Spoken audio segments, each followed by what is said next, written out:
Suprabhat, Namaskar, Sat Sri Akal, Kem Cho, Vadakkam, etc. etc. So, we are back again, and today we will be discussing the provision of filing return of income and self assessment. So, I'm C. Ankit Sharma, your income tax faculty for the session, and I believe that you all are studying very hard to achieve the goal of your life to become a chartered accountant as soon as possible. So in the last session, we have completed the provision of TDS with MCQs and test your knowledge questions. And I know the classes are on daily basis, so you might not having that much time to revise the provision. But try as much as possible. If you are able to revise the provision, what we are discussing in every session, that would be really beneficial for you. So in today's chapter, in today's class, there's a good thing that it is not complicated at all. There is a bad thing also that provisions are theoretical provision. There is no numerical topic under this chapter except section 234A interest calculation. And this is the procedural section. This is a procedure chapter in which you would be able to understand what is the process of filing of income tax return. What are the dates on which we have to file income tax return? What are the consequences if we do not file income tax return on a specific date? What is the requirement of submission of PAN number? What is the requirement of filing tax by yourself, like in the last topic of TDS, TCS, and advance tax? There was mode of collection of tax in previous year. And I have told you that the self-assessment tax is a tax which we do need to submit at a time of filing of return. So that self-assessment tax part is a part of this chapter. There is concept of updated return also. So all these provisions which are basically based on theoretical or procedural base, we are going to discuss in today's topic. So we only have one session for it. We need to complete almost all the provision and test your knowledge questions and of course some MCQs. The MCQs of TDS I have uploaded yesterday. You can go through, and if there would be any problem, you can ask me. The solution of MCQ 31, 32, which is related to calculation of advance tax, etc., that's also been uploaded by me. So let's, Navneet is saying good morning. Good morning, Neeraj. Lakshita, good morning. Ambika, good morning. Shamli, good morning. Diya, good morning. Theosami, good morning. Good to see all of you once again. Linga, good morning. So, starting the class, let me share with you the thought for the day. I don't know you are actually believe on these quotations what I share with you every day, but I really do. And you will see that is not just a sentence, not just a quote. This is the reality. And you can see life has no remote. Get up and change it yourself. So as do we have remote control for our televisions, our air condition, our other appliances, but we do not have any remote control of our life. We have to work hard ourselves. So if you want to change your life the way you want it, you have to get up and you have to do it by yourself.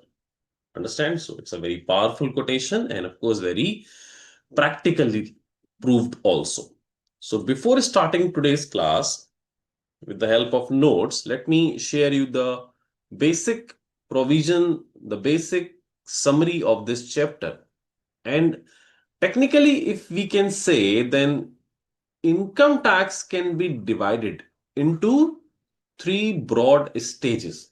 So we can see there are three broad stages of Income Tax Act. The first one is declaration of liability. The second is, we call it assessment of liability. And the third and the last is recovery of taxes. So what are these stages? Let me explain you. Declaration of liability can be divided into two parts. The first part is calculation of liability. So whatever you are doing from chapter 1 till chapter 7, Like from the starting chapter of basic concept, then residential status, then 5 heads of income, then clubbing provision, then set of provision, then deductions and advanced tax, TDS, etc. So all those chapters fall technically in calculation of liability. So who needs to do this calculation?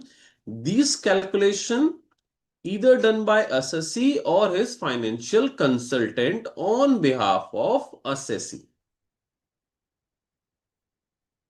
So in our country, you have to calculate your liability yourself.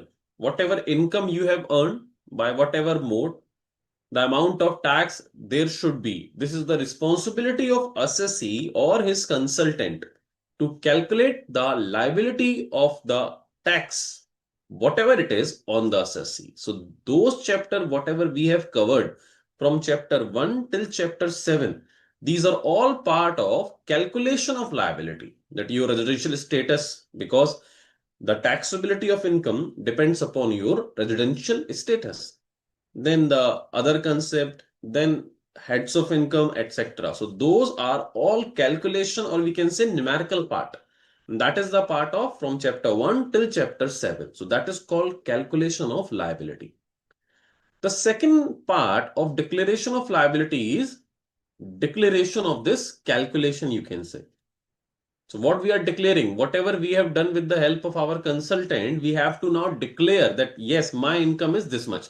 So this is calculation is done by assessee and his consultant. But these calculation now need to be declared to the department that yes, we have earned that much amount of income from these sources. This is the tax liability. This is the advance tax we have paid. This is the TDS we have paid. So now I finally need to pay this tax, or I need a refund, or I do not need anything, and I am going to declare all these things. And these declarations should be in specified forms. So income tax department has been prescribed, notified specified forms. For salaried person, it's different form. For businessman, it's a different form. For company, it's different. For firm, it's different, etc. So the assessee or his consultant, after calculation of liability, now we have to put those information in a specified form and need to file at a specified date. There are specific dates, due dates, last date, etc. You have to file all information in a specified form, in a specified date, and in a specified manner. This is the declaration we have to do. So first of all, we have to do the calculation, and then the second stage is technically called the declaration. So this chapter 8, what we will be discussing today, is consisting of the provision of this declaration part, like those form, those date, and the specified manner in which we have to declare our income tax liability. The last chapter 9, which we will be discussing from tomorrow, is the combination of the full chapter from 1 till chapter 8. The calculation and declaration all comes in a single chapter, and that is chapter 9. So this is the part of declaration of liability.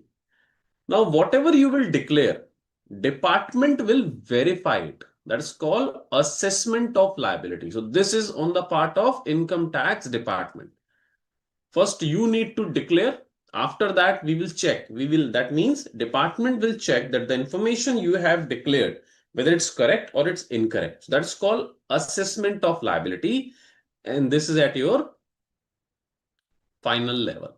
Again, after the verification, does government needs any demand or extra tax from you, and how do we need to recover it? That is the part of recovery of tax. So that is also at final level.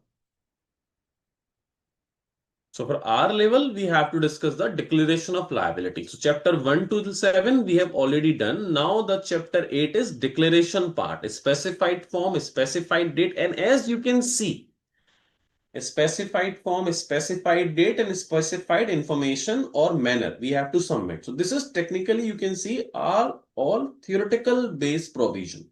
That these are the dates you have to submit form, these are the forms, these are the specific manner in which accordingly you have to put the information of your income and tax. and you have to submit it to the income tax department. So this is chapter 8, what we are going to discuss after this. Good morning, Harsh. In section 193 of TDS, there is a word substantially interested, what it's mean. Substantial means under income tax, substantial interest has been defined in basic concept chapter. Substantial interest definition under section 232. It says if you have more than 20% of voting power or 20% or more voting power or profit sharing in other business, that would be called substantially interested. But if you are asking what is the meaning of substantially interested in section 193, that could be different. Lakshmi, good morning. Neeraj is saying, so we are learning part of taxes today. You can say yes, calculation part has been done, Mr. Neeraj. Now it is a learning or procedural part of income tax stage of declaration of liability. So moving on to the notes part now.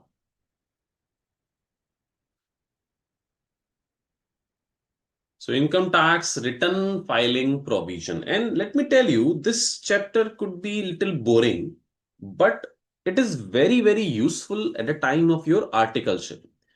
When you will join your articleship, there would be a lot of things which is connected to this chapter. That when do we need to file income tax return, what form, etc. And this is a very interesting chapter also for the practical utilization. Like multiple people must be your relatives, your friend, etc. Because you are doing CA. So they might ask you what are our income tax filing return. Could I file my return after due date? What are the consequences for filing return after due date? So this is very, very interesting, very, very practical chapter. So these kind of question could be asked by your friends, relative or family members regarding the income tax procedure. So for that purpose also, it is very, very knowledgeable. And when I'll say it's boring, it doesn't mean that it is boring in that context. The boring means there is no numerical part. So we have to learn the procedure. But it is very important for your articleship, for your daily routine of life. And of course, you will learn a lot of things while you will going through with this chapter. Like, let me tell you, a very common question is being asked by multiple people that I have a PAN card. Do you know a PAN number? So multiple people, maybe somebody also asked you that I have a PAN number. Do I need to file my income tax return? Or there is a misconception that if you having a PAN number, you have to file your income tax return.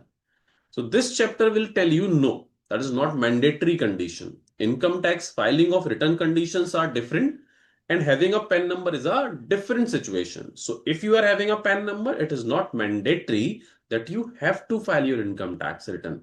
So for these kind of confusion, you will get a lot of knowledge regarding these kind of question in this chapter. So automatically, it could be interesting if you actually think that this is really important for you. And for your examination purpose also, it is very important. There will be question from this topic in every attempt. So chapter overview, what we are going to discuss in this chapter, like filing of income tax, returns, interest and late fees, and other permanent provisions. So this part could be little boring, you can say, third part, but these two parts are really interesting. So first off, return of income. The Income Tax 1961 contains provision for filing of return of income. Return of income means the information we have to submit. Like declaration of liability means return of income. Return of income is the format in which the assessee furnish information as self-declaration. That's why it's called declaration of liability regarding its total income and of course tax. So government say you calculate your income, you calculate your tax and inform us in a specified way. Then we will check it ourselves. The format of filing of returns by different assessee notified by CBDT. The particulars of income earned under different heads. You have to show that under which head I have earned that much of amount. My business income should be separate, my salary income, my house property, etc. The gross total income, deductions from gross total income, tax payable by SSE. So if you'll see, you can see that all the information which has been given in this paragraph, we have already gone through with these provision, like different heads of income, gross total income, income deduction, GTI, TI, tax payable by the assessee are generally required to be furnished in a return of income. So return of income means a format, a declaration of your income. That is called return of income. In short, return of income is the declaration of income and the resultant tax by assessee in prescribed format. Okay. Now the question is, who is required to file income tax return? So there's a big question. Who is required to file income tax return? And after today's class, you would be able to answer this question to anyone. If somebody is coming to you and asking, do I need to file my income tax return? So after this section, after today's provision, you would be definitely going to answer this question correctly. So in our country, those person required to file income tax return is going to be discussed under section 139(1). And let me tell you in a simple way, with the help of a chart, a very interesting and very wonderful chart has been also been given in a study material, and I'm just going to discuss that chart in a short way. So compulsory filing of return of income. In short, we call it ROI, return of income. So compulsory filing of return of income. So it says, if you are a company or partnership firm, so if you are a company or partnership firm, you have to file your income tax return. Always. Whether you are having income or loss, does not matter. So if you are a partnership firm or a company, you always need to file your income tax return. That's a mandatory condition. Whether you are having income in this previous year or loss does not matter. So we can say in case of a firm and a company, filing of income tax return is mandatory in all situations. In case of others, the provision says, in case of other, like individual HUF, AOP, BOI, etc., if your basic exemption limit is exceeding the exempted amount, if you are exceeding the basic exemption limit, then you have to file income tax return. So if your total income is exceeding basic exemption limit. So the basic exemption limit in case of default tax regime is 4 lakh.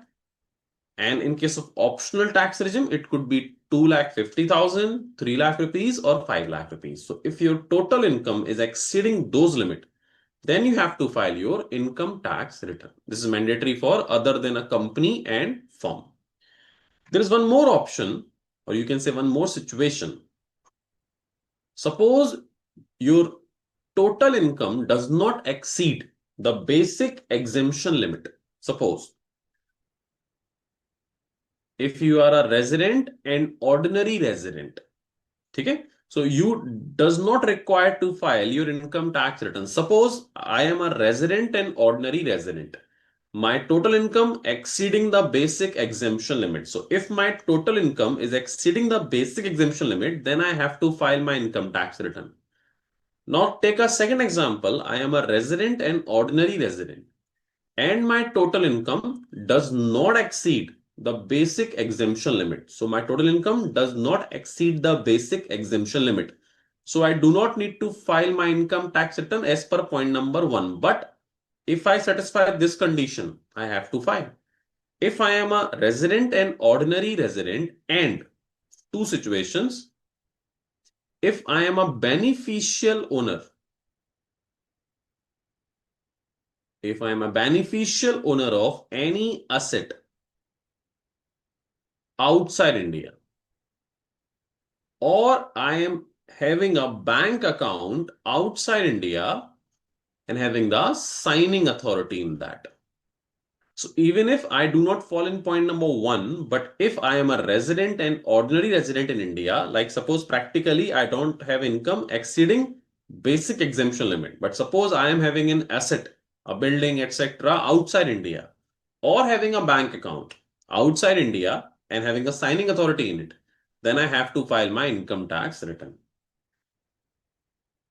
Second case, if I am not a beneficial owner, but I am a beneficiary only. Beneficiary of any asset outside India. So I am not the owner, but I am going to derive any benefit from any asset. I am receiving any income from any asset outside India, even if I am not the owner. Still, I have to file my income tax return. Clear? Now, suppose I even do not fall in category number one, not in category number two, then I have to check it down, the category number three. The category one was saying if my total income exceeding the basic exemption limit. And how do we drive our total income? Generally, it is gross total income less deductions, then that is total income. And the gross total income and deduction part would be under default tax regime would be only three deductions are there, which is allowed. Under optional tax regime, there are multiple deductions. So this thing going to be checked for point number one. Now, point number three is technically connected, or you can say updated version of point number one. Now it say if you are an individual HUF, etc., other than a company in a firm, and if your income before deduction, that means what we are talking about GTI, income before deduction and before giving effect of exemptions of capital gain under section, remember, 54, 54B, 54D, 54F, etc. So if your income before giving deductions under section 80C to 80U, before giving deductions of 80C and 80U and before giving exemption of capital gain, if exceeding the basic exemption limit, then you have to also file income tax return. Now, if you understand this concept little closely, you will find it out that because this is what we are asking, we are saying if you are having any total income, then add back the deductions. So you will find out the GTI, or let me show you in the reverse method. This point talks about the total income. If this is exceeding basic exemption limit, you have to file your income tax return. Now, this point number three is the advanced version. It says total income is coming after deduction. So before that, there would be GTI. And before GTI, if there are any exemption, section 54, etc. So we are now taking this income for the purpose of calculation of basic exemption limit. So point number one is taking total income. If it exceed, then you have to file income tax return. Now point number three says if this income exceeding the basic exemption limit, then you have to file your income tax return. So automatically this would be always higher than this or equal if there is no reduction, no exemption. So if I do need to check this value for the purpose of basic exemption limit, then what is the point of having this point right now? So it is actually in the act. In the act, first point and third point both are there. But in practically, if you understand that if I need to check this for the purpose of basic exemption limit, then automatically this value is irrelevant. But if the question asks in theoretical, whose are compulsory need to file income tax return, you have to write it down this point also, you have to write it down this point also. I am just telling you for the purpose of confusion that if after my this explanation, if somebody asks to me, sir, What is the use of point number 1? Because point number 3 would be automatically higher than point number 1 for checking of the limit. So that's why I'm telling you it is first and third both are in the act, but technically now first point is irrelevant. Maybe later or sooner it would be omitted also. So next is, if you are doing specified transactions, there are certain transactions. If you want to take those transactions, then you need to file your income tax return. There are 4 transactions we will go through. Like if your electricity bill for the year is exceeding 1 lakh rupees, then you have to file your income tax return, etc. So there are certain condition has been given. If you fulfill any of those conditions, you have to file your income tax return, mandatory requirement. And the last, there are some other conditions also.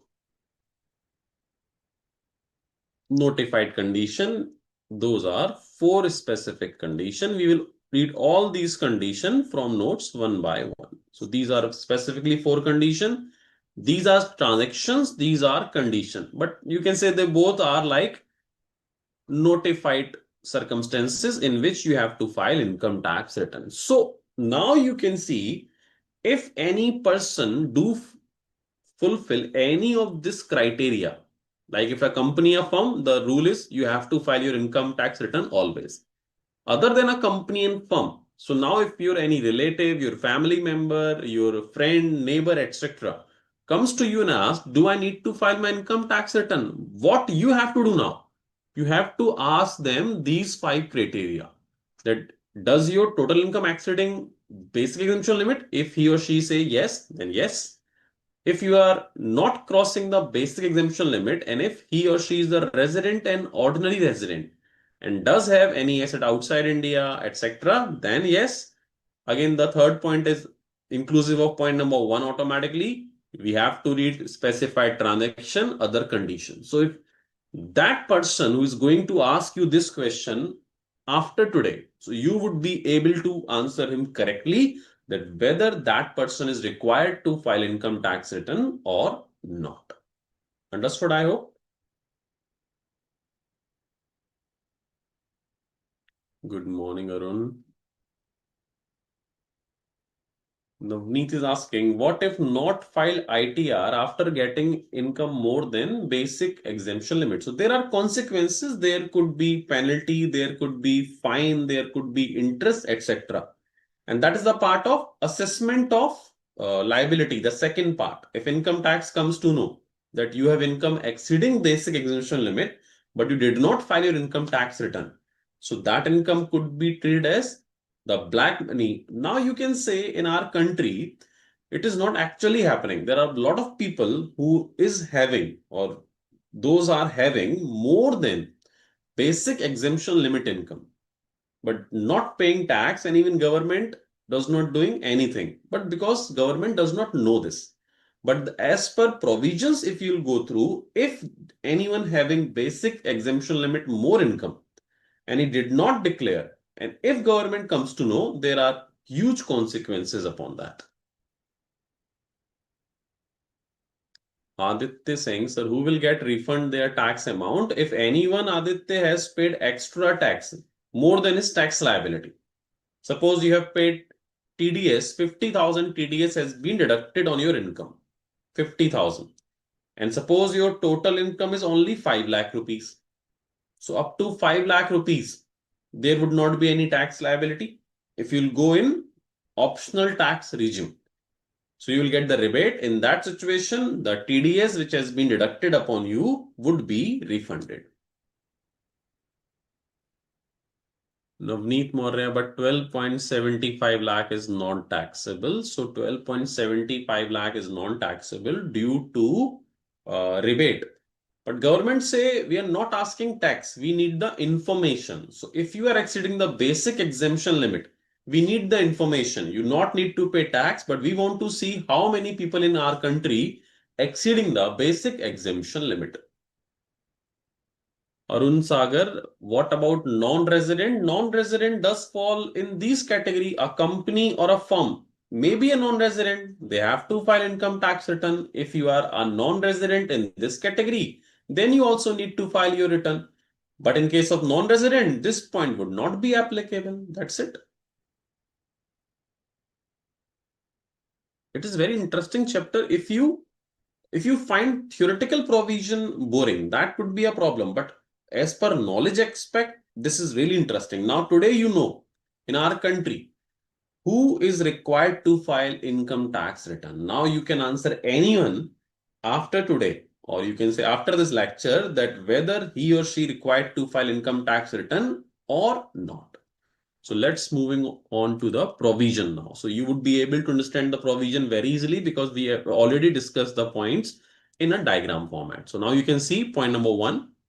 It is compulsory for companies and firms to file a return of income or loss for every previous year on or before the due date. So what is due date? That we will discuss. A specific date. Abhi we are just discussing who is required to file income tax return mandatorily. So first point clear.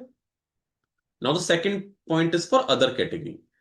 In case of a person other than a company or firm, filing of return of income on before due date is mandatory if total income or the total income of any other person in respect of which he is assessable. So whether his total income or on someone else's behalf, he is required to file income tax return, like trustees, agents of non-resident, etc.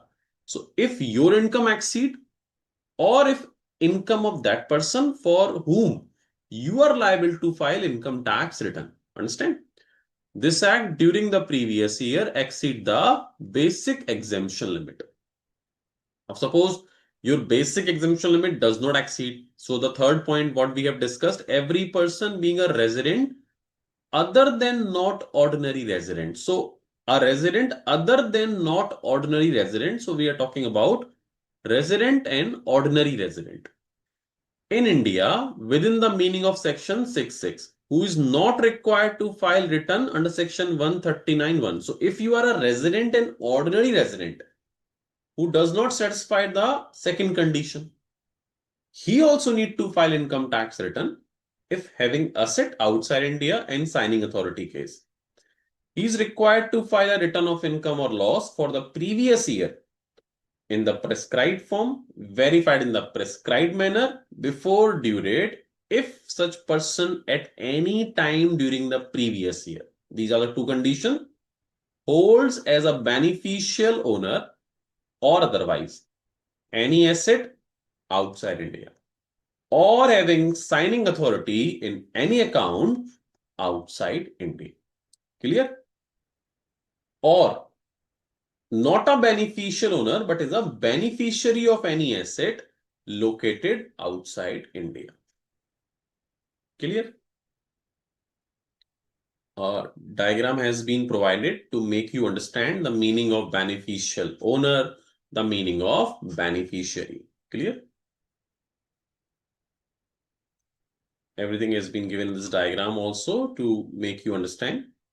Now, next point. Further, every person. Now, that point has been now is there, which is actually including the point number 1 of other than company and partnership firm. Because one was saying if total income exceeding the basic exemption limit. Now, this point actually includes the point number 1, or you can say the point number 2 as per the notes. This point. So now this point is technically, I have told you, irrelevant. Why it is irrelevant? Due to insertion of point number 4. And you will see it says whose total income or the total income of any other person in respect of which he is assessable under this act during the previous year without giving the effect of chapter 60 deduction or capital gain exemption. If exceeding the basic exemption limit, he has to file income tax return. Now let me show you with the help of an example. Suppose we are under optional tax regime. Someone GTI, gross total income, is 5 lakh. Clear? And deductions are 3 lakh. So technically, his total income is 2 lakh rupees. So if you'll see or if you'll check this condition as per point number 2, which says if total income exceeding the basic exemption limit, then we have to file income tax return. Now, as per point number 2 above, it is not exceeding the basic exemption limit. So not required to file return as per point number 2. But as per now point number 4, we will take now this plus deduction value we have to add. So we need to take this value before deduction. And it is exceeding the basic exemption limit. So he has to file income tax return. Understood? One more example. Suppose someone's capital gain is 10 lakh rupees. Exemptions under section 54F suppose 8 lakh rupees. So capital gain taxable was 2 lakh rupees. Deductions under chapter 6A was 50,000. So his or her total income would be 1.5 lakh. So whether he or she is following optional tax regime or you can say default tax regime, the total income does not exceed the basic exemption limit. But as per point number 2, he is not required to file income tax return.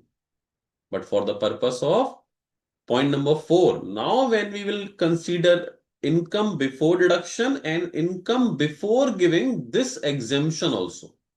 So now the basic exemption limit need to be checked on this value, and because this value exceeding 2.5 lakh or 4 lakh rupees, which is under optional tax regime or default tax regime. So need to file income tax return also. Understood?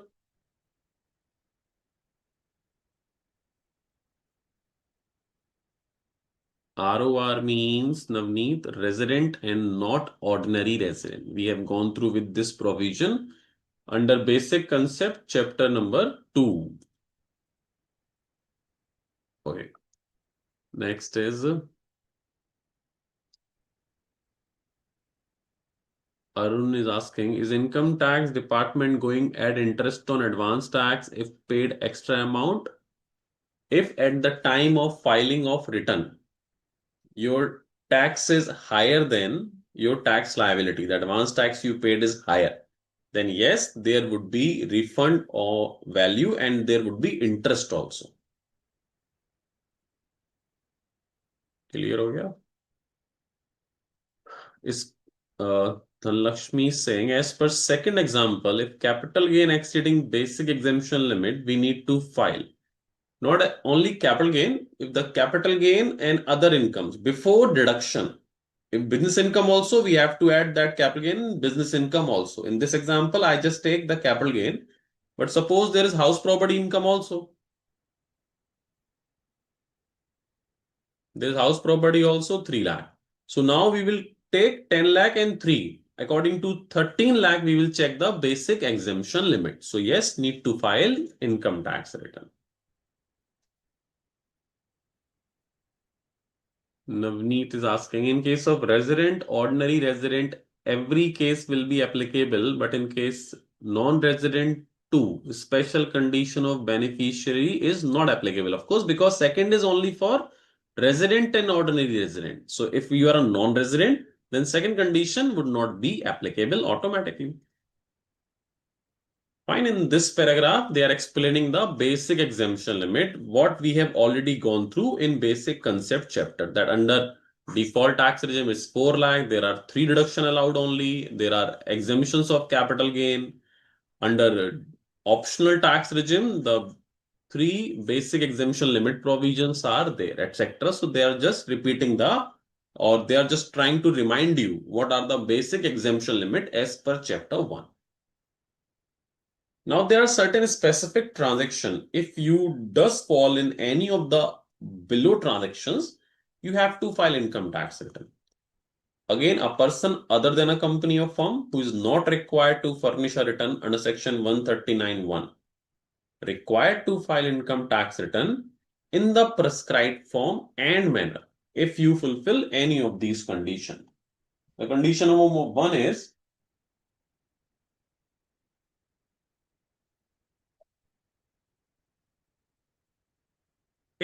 he has deposited an amount or aggregate of the amount exceeding 1 crore in one or more current account.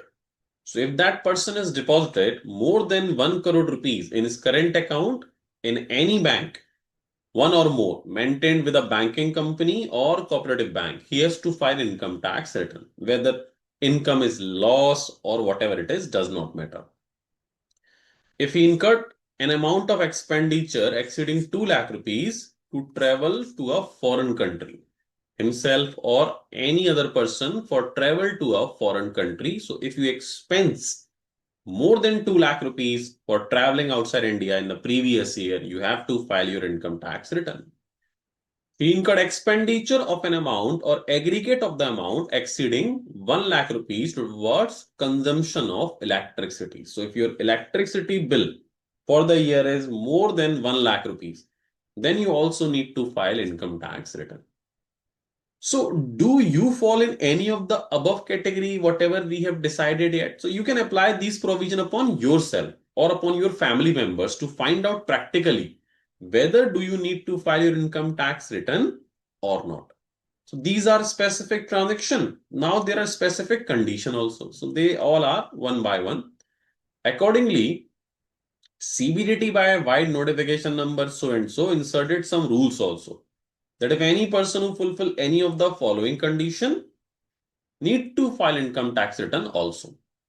If his total sale turnover receipt in case of business exceeding 60 lakh during the previous year. So if you are running a business and your receipt exceeding 60 lakh in case of business, you have to file income tax return, whether there is income or loss.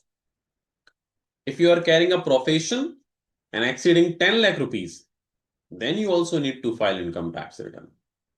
If the TDS, TCS aggregate is 25,000 or more, then you have to file income tax return. If you are a senior citizen, then this limit of 25,000 would be 50,000 rupees. So if your TDS has been deducted or collected 25,000 or more, income tax return need to be filed by you.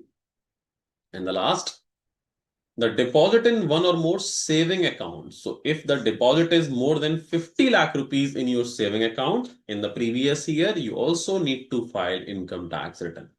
So if it is a current account exceeding 1 crore, then you need to file. If it is a saving account, if it is exceeding 50 lakh rupees, you have to file income tax return. So now point number 6 is, if you fall in any category from point number 1 to 5 above, you have to file before the due date return in the prescribed manner, prescribed information, prescribed form, prescribed.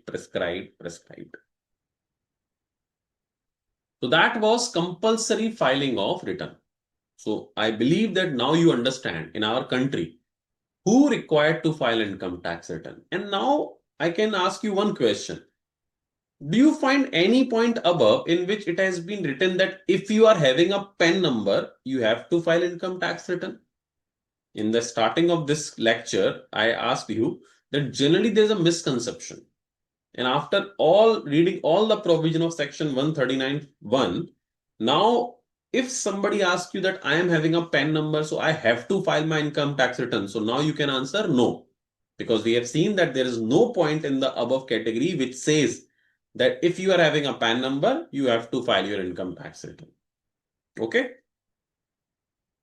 Now in the above all points, there was a word which is again and again utilized, that is due date. That you have to file your income tax return up to due date. So now what is due date? Due date means the basic date, the main date, or the date which is required to file an income tax return. But that is not the last date. Due date, you can say, is the best date to file an income tax return. So if you file your income tax return up to due date, that would be most beneficial for the purpose of assessing. That means you will not require to pay interest under section 234A. There would not be any fine, etc. for late filing of return, and you will have a lot of advantages. So this is the best date to file income tax return. You can say due date is the best date. But it is not last date. Due date is the best date, but it is not the last date. So last date is different. Even after due date, you can also file your income tax return. It's the same like for your examination purpose. You have to fill your examination form, okay?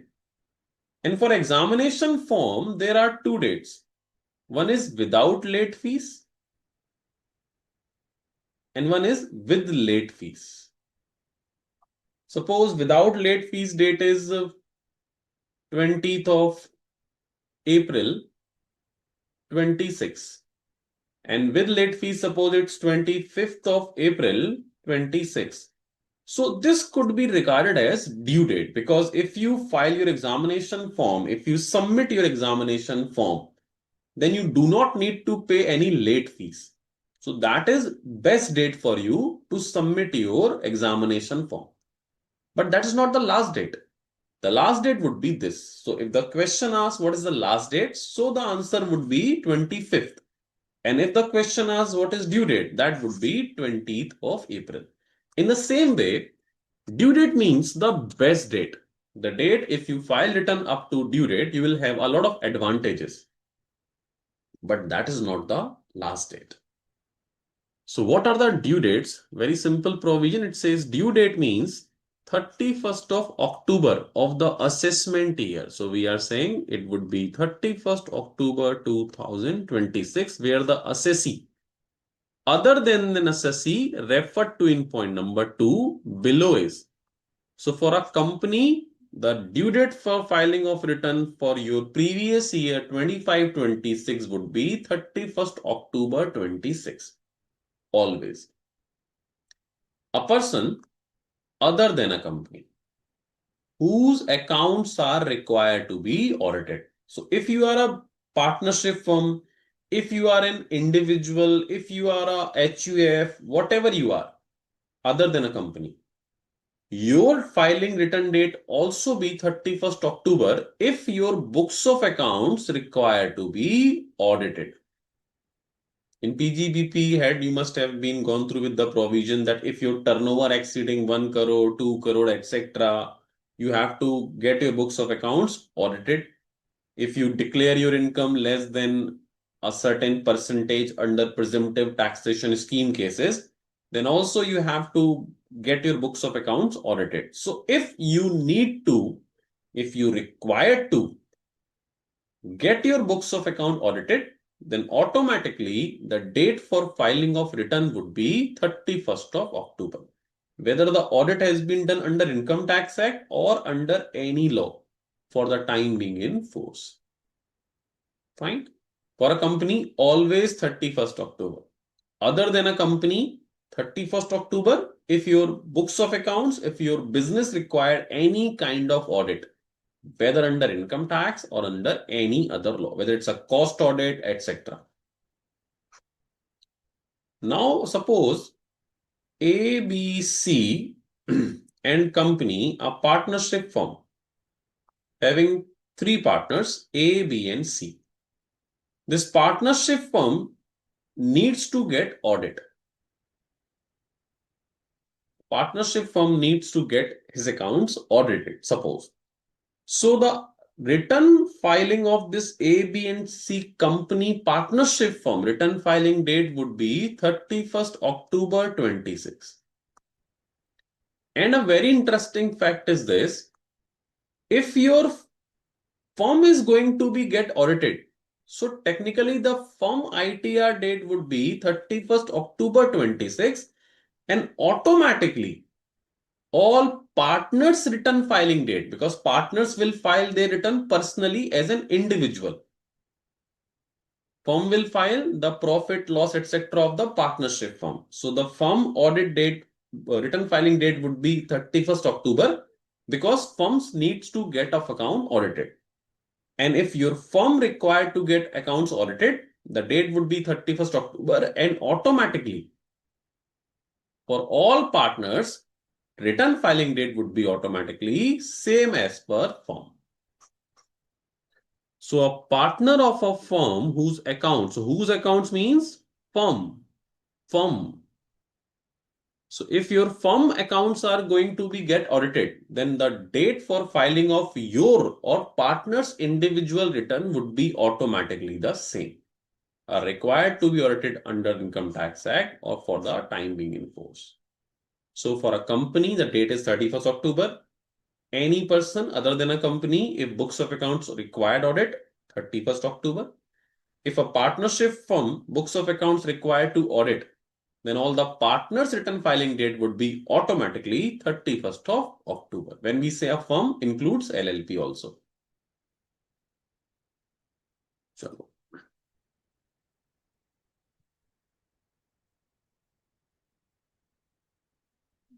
Okay, so you do not need to file income tax return. Saipa Virali is saying no, sir. Okay, no one required to file income tax return.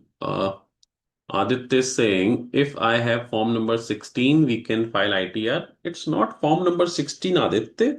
16 form is for salary employee and we have to see your income. So if under your form number 16, your salary exceeding basic exemption limit, then you need to file income tax return. There is no concept of having form number 16, PAN number, etc., etc. We need to check the income. Okay.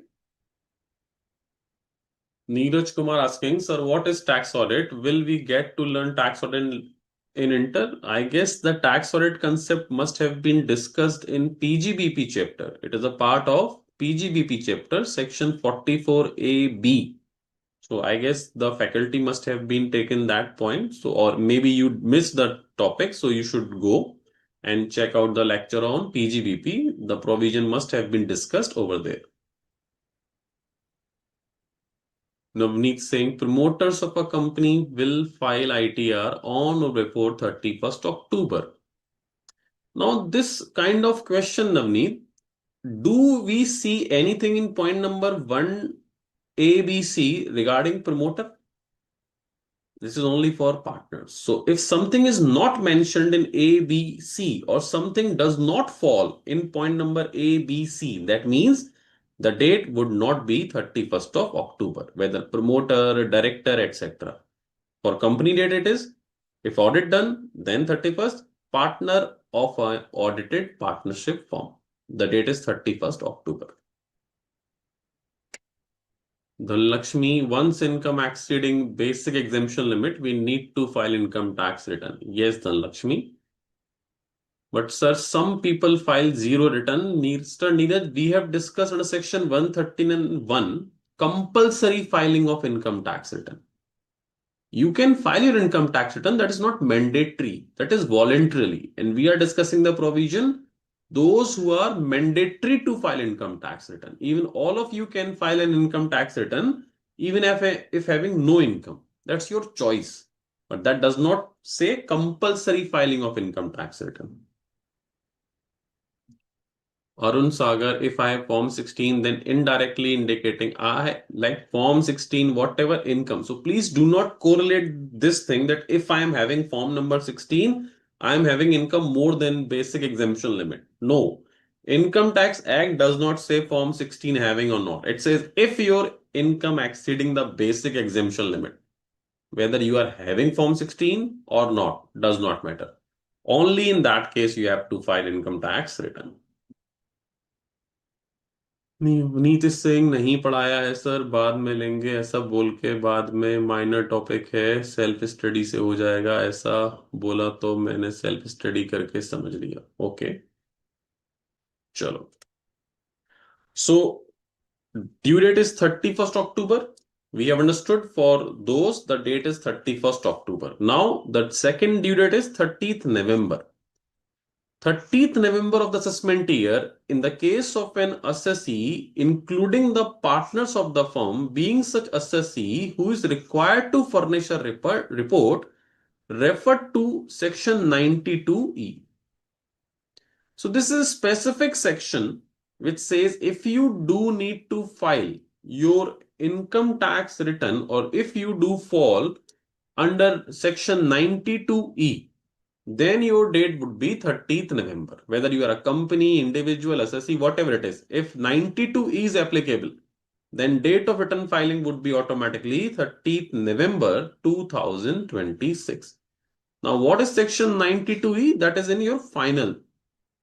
92 is not covered within the scope of syllabus of your intermediate paper. So that is a very good news. At least something is not included. So you have to be happy. So do not ask what is 92E. It is something regarded as transfer pricing provision. So for the purpose of examination, you can write it down 13th November for those who needs to furnish a report under section 92E. What is 92E? We are not going in that. And third point says 31st July for all other assessee. So if you do not fall in this point number 1, if you do not fall in point number 2, then for all other person, the date of filing of return would be 31st of July. Now, can you give me 2-3 example that who would be covered under 31st of July? What are the cases in which you have to be covered under 31st of July?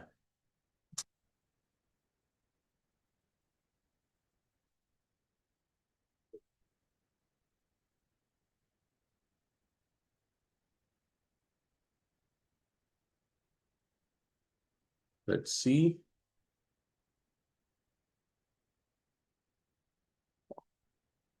Dia is saying, sir, if I am an individual in my books of accounts audit, then due date to file return would be on or before 31st of October. Absolutely correct, Dia. What is 92E? Okay, chalo. Arun Sagar, 44 AD. Normal individual. What is normal individual, Neeraj? And what is abnormal individual? What kind of answer is this normal individual? Yes, Dhanlakshmi, correct. If you are a salaried person, then you have file due date return would be 31st of July. If you fall under section 44 ADA or section 44 AD presumptive taxation, that would be date would be 31st of July. Whose income is more than basic exemption limit, not required to do audit. Yes, we can say for those individual, etc., the date could be 31st of July. Salaried, presumptive, only house property, correct. So, of course, if you are a salaried person, if you do not have any business income, you can understand in that manner. If you do not have any business income, the date would be 31st of July. If you are not a company and firm and you have business income, but audit is not required, then also the date would be 31st of July. Now you can check in your family today, practically, that your who family member date would be 31st October and whose family member date would be 31st of July. Okay, so it's very simple. So 31st of July, 31st of October, and 13th of November. So now we have illustration, and illustration is for your homework. You can go through it, students. It is regarding the basic exemption limit provision. They are very simple, nothing complicated. Now, a specific class or classes of person to be exempted, there are certain person, government will notify them. Those not required to file income tax return, the government can notify anything, and whatever government will notify, those person not required to file income tax return. Section 193, return of loss. Section 139, subsection 3. It says return of loss. So if you have incurred any loss, whether loss from business head, set of loss chapter, you must have gone through. So there could be loss from house property head, there could be loss from business head, there could be loss under capital gain head, etc. So if you are having loss, then you have to file your income tax return if you are a company and a partnership firm, mandatory. But if you're other than a company and partnership firm and you are suffering from a loss, that means you does not having any income, you are in loss. So to carry forward that loss, you have to file your income tax return under section 139(3). Now it is your choice. It is not mandatory because you do not have any income. So income tax section 139(1) says it is not mandatory because you have income less than basic exemption limit. But if you have gone through with the provisions of set off of losses chapter, in which if you want to carry forward your losses, like you can carry forward your losses for 4 years in case of a speculation business, etc., 8 years in case of other business, capital gain 8 years. So for those carry forward for future, you have to file your income tax return. So if you do not file your income tax return, you cannot carry forward your losses. So for assessee benefit, it is very, very important. Suppose Mr. A is having a business loss of 5 lakh rupees. He does not have any other income. He's an individual. So basic exemption limit condition not applicable. No benefit, not beneficial owner outside Indian asset or other condition. No other condition is applicable. So he does not need to file income tax return compulsorily because he does not fall in any of the above category. But if he wants to carry forward this loss, then he has to file an income tax return under section 139(3). That is for your benefit. If you did not file your income tax return of loss, you cannot carry forward the loss. This section requires the assessee to file a return of loss in the same manner as in the case of an income within the time allowed under section 139(1). And a very interesting provision, if you are having loss, then you have to file your return up to due date. The dates we have discussed above. If you file your return after due date, you cannot carry forward loss. So for the purpose of carry forward of losses, two conditions are mandatory. You have to file your return first and the return must be filed up to due date. But only one exception in case of house property losses. Even if return filed after due date, you can carry forward that losses. To carry forward losses of PGBP and capital gain, return need to be filed up to due date. But for house property, even if you filed after due date, before last date, of course, up to, yeah, you have to file up to last date, you can carry forward the losses. Section 80 requires mandatory filing of return of loss on or before the due date, as section 139 to carrying the following losses. And you can see which losses: business, speculation, losses from a specified business, capital gain, losses from activity of owning and maintaining resources. So all these losses, if you want to carry forward, you have to file your income tax return up to due date. It could be 31st of October, it could be 31st of July, it could be 30th of November. But you can see there is no house property losses has been mentioned over here because that is a benefit has been provided. Consequently, 139(3) require filing of return of loss mandatory within time to carry forward losses. And for the purpose of house property, a special benefit has been given. However, losses under the head income from house property under section 71B and unabsorbed depreciation under section 32 can be carried forward or set off even return of loss has not been filed before the due date. But of course, you have to file up to last date. Clear? Now, what are belated, updated, revised income tax returns? So we have till now we have discussed those cases in which you have to file your income tax return and the due date. But what is the last date?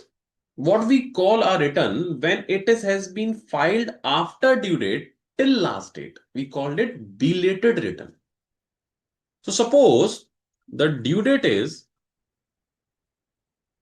31st July 2026 or the due date is 31st of October 26. We are not considering that 92E transfer pricing November. We are discussing basic due dates. Fine. And the last date in both of these cases is 31st December 2026. This is our last date. So if you file any return up to due date, the benefit you have seen, the carry forward of loss allowed. This is the benefit of filing of income. Other benefits also, no interest, no penalty, but the major benefit you have seen, carry forward of loss is allowed. Only in case of house property allowed if it is even after due date. House property loss carry forward and unabsorbed depreciation allowed even after due date. But any return which has been filed after due date, that means after July or October, as the case may be, up to last date, this is called belated return. It's just like your belated birthday. So your due date for birthday was July or October. You forgot to wish your friend happy birthday up to July and October, and your friend is an income tax department, so did not file income tax return. So now you are filing after due date income tax return to the income tax department. So what you will say? You will say belated happy birthday. That means belated return filing. So the return which would be filed after due date up to last date will be called belated return. We are going to discuss three kinds of return: belated, revised, and updated return. So any person who has not furnished a return within the time allowed to him under section 139(1), that means due date, may furnish the return for any previous year at any time before 3 months prior to the end of the relevant assessment year. So our assessment year is 26-27. The last date would be 31st March 27, before 3 months. So that means, in simple language, you can learn it 31st December 2026. So this is last date of filing of return. But that's not the end. This date needs to be compared before this second date also. And it says before the completion of the assessment by assessing officer. Now here is a catch. Here is a twist.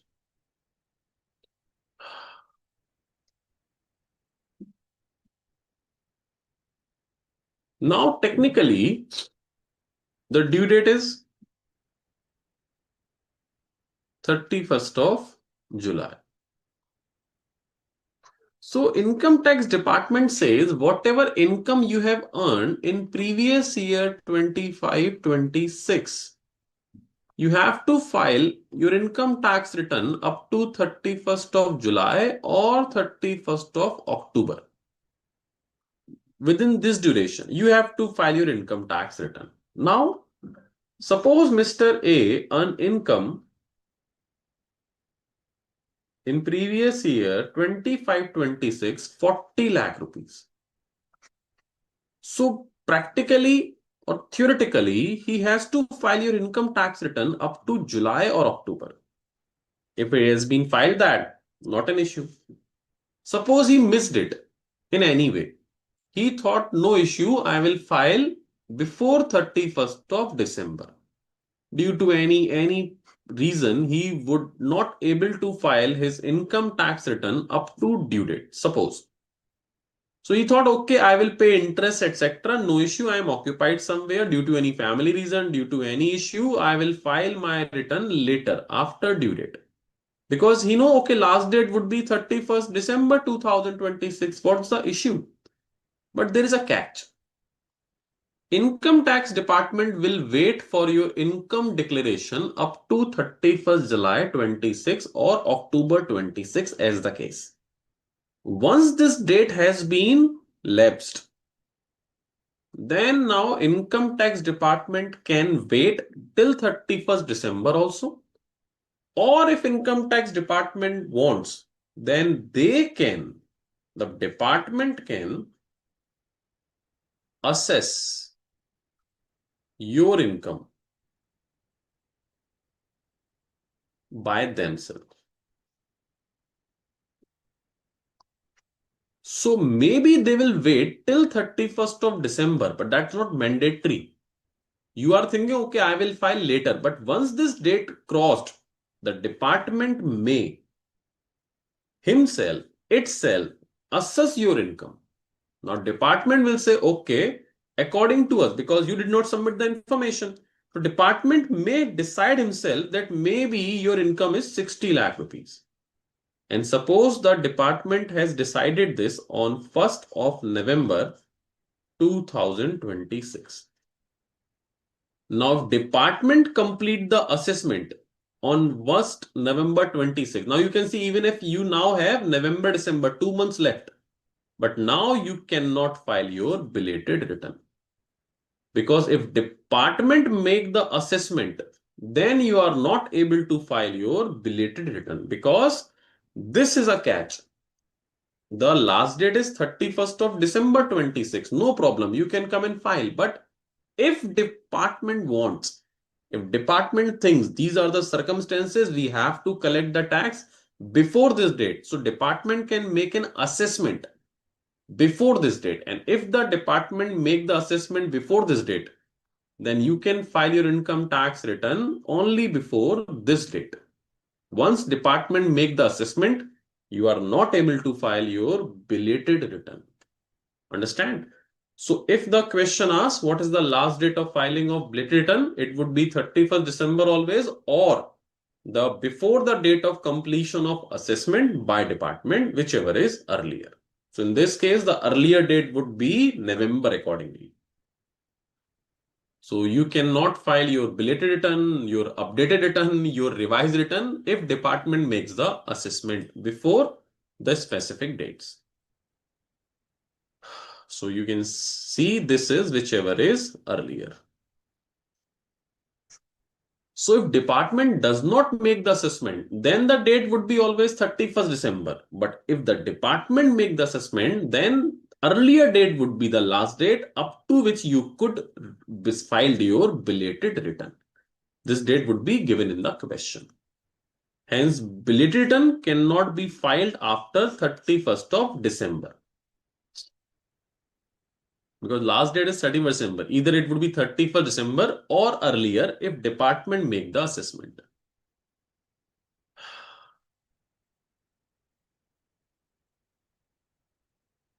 In this union budget, Neeraj, this union budget would be applicable for assessment year 27-28. Why do we need to discuss regarding that? So currently belated last date has been extended to 31st March. So we'll know Ram Joshi, this would be applicable for 27-28 provision. The budget, whatever has been presented, is going to be applicable for 27-28. No provision of this budget is going to be applicable for your examination. You have 3 attempts to clear that, okay? Saipa Virali, will assessing officer gives an information to us before assessing our income? Look, this is the stage 2, that is assessment by department. But in some case, they send you a notice. In some case, they can assess even without informing you also. If department assess, then it will show the proof to do so. Yes, definitely. But that is not our stage of covering because that is a part of final level. So we are not discussing how department will calculate your income, what are the consequences. That is the verification by department, stage number 2. We are just discussing the provision of what would be the date of filing of belated return. Then Mr. A need to file AO date only. Before that date, you have to file Ms. Dhanlakshmi, Mrs. Dhanlakshmi. Department income assess will be the final income and we have to pay tax accordingly. That's a part of assessment stage, not covered under our intermediate part. Okay. Sure. In the same case, the provision says revised return. Now, what is revised return? It says if you have filed your return, whether on due date or after that, whether you have filed your return on due date or it is a belated return you have filed, and you find some mistake in your return filed on due date or belated return filed by you, you can change it again and again, and that is called a revised return. So the return filed by you could be revised up to the same date you can file your return, like up to last date 31st of December or before completion of assessment, whichever is earlier. So if any person having furnished a return or belated return, so whether you filed up to due date or filed after due date, discover any omission, any wrong statement, etc. So you can revise it. There is not an issue, and revision date would be again the same as for belated return earlier. And you can revise it multiple times. There is no requirement which says that you can only revise one. You can revise multiple times. There is no restriction on it, but the date would be 31st December or before completion of assessment, whichever is earlier. So there's a quick recap you can see, and let me tell you a very interesting fact. When we have gone through with section 139(1) provision, and I have said you that point number 2, that is regarding basic exemption limit, has been irrelevant technically because of including of point number 4. So in this chart also you will see there is point number 2 is not included. Company and firm always need to file return. And this is resident and ordinary resident case. Third case, this is our 54B deduction case. Then specified transaction, specified condition. So you will see the second point which says in case of individual HUF, if exceeding the basic exemption limit, total income, then you have to file. Not in this diagram because technically that is automatically including in this point. So very beautiful, wonderful chart. You can see everything has been included in this single diagram. Again, students, this is for your homework.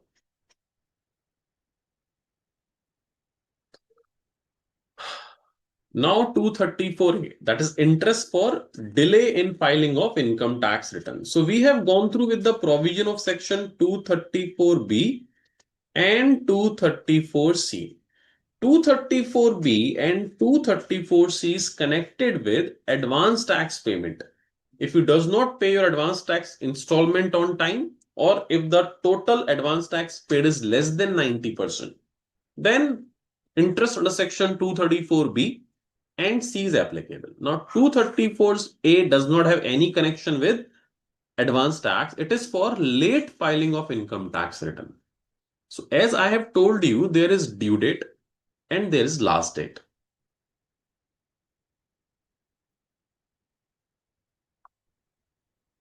So if you file your income tax return up to due date, one benefit was carry forward of losses allowed. The other is no 234A interest is applicable. If you file your return after due date or up to last date, 234A interest is applicable. So understood why section 234 interest is going to be applicable? Because default in furnishing of return of income up to due date. The provision says interest under section 234 is attracted for failure to file a return of income on or before the due date as section 139(1). Now, how do we need to calculate the interest? For the purpose of calculation of interest, we need to know this, the rate of interest. Rate is same 1% per month or part of the month. The second is amount. On which amount this is going to be apply? Again the same, assessed tax less advance tax paid less TDS less TCS less AMT credit less relief. So what amount of tax need to be deposited as set, the balance amount, on that amount interest is going to be applicable. The third and most important, the time. So automatically it is a interest which is applicable for not filing of return of income. So the time duration will be start after due date. Suppose the due date is for specific cases 31st July 2026. So in this, if you did not file your return of income, so from 1st August 2026, this will start. And there would be two situations. Either you would have filed your return later, after due date you filed. If you filed your return, then up to that date.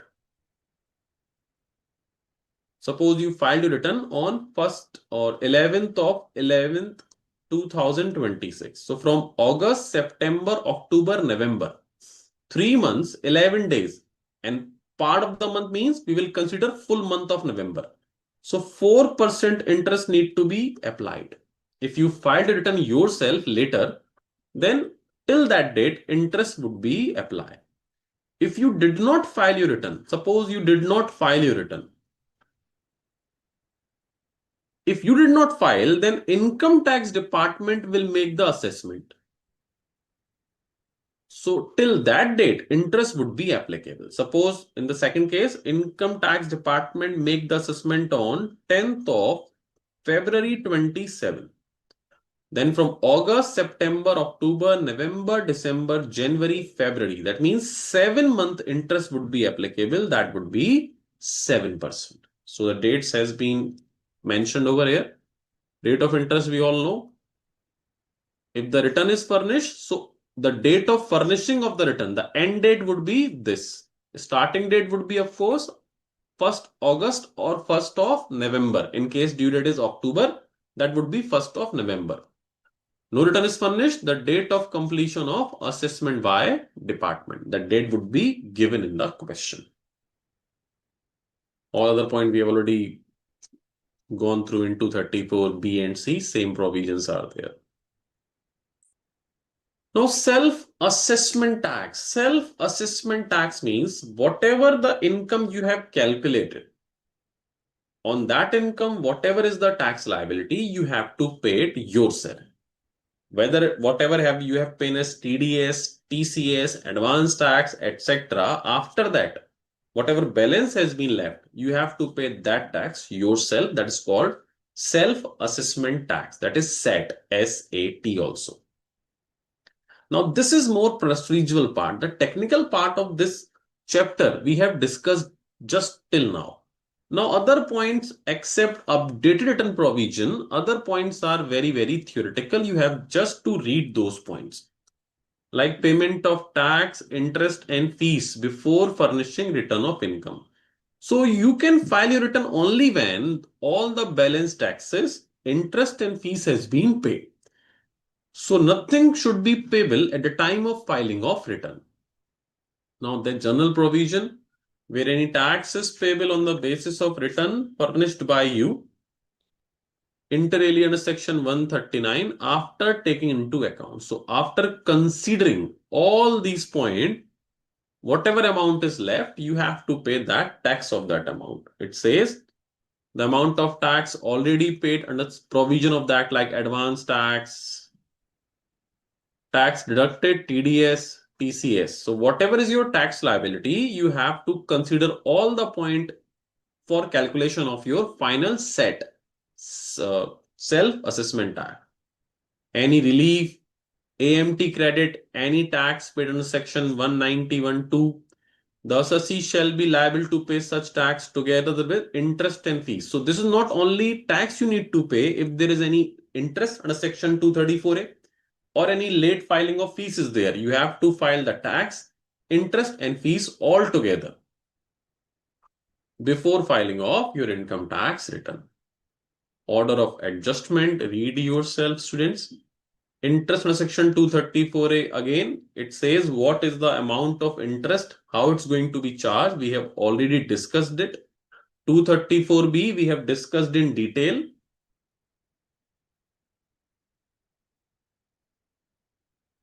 This is also an important return case, that is updated income tax return. So we have seen return filed on due date.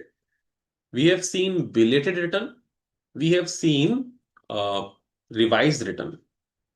Now a new concept which has been inserted 3-4 years back is updated income tax return.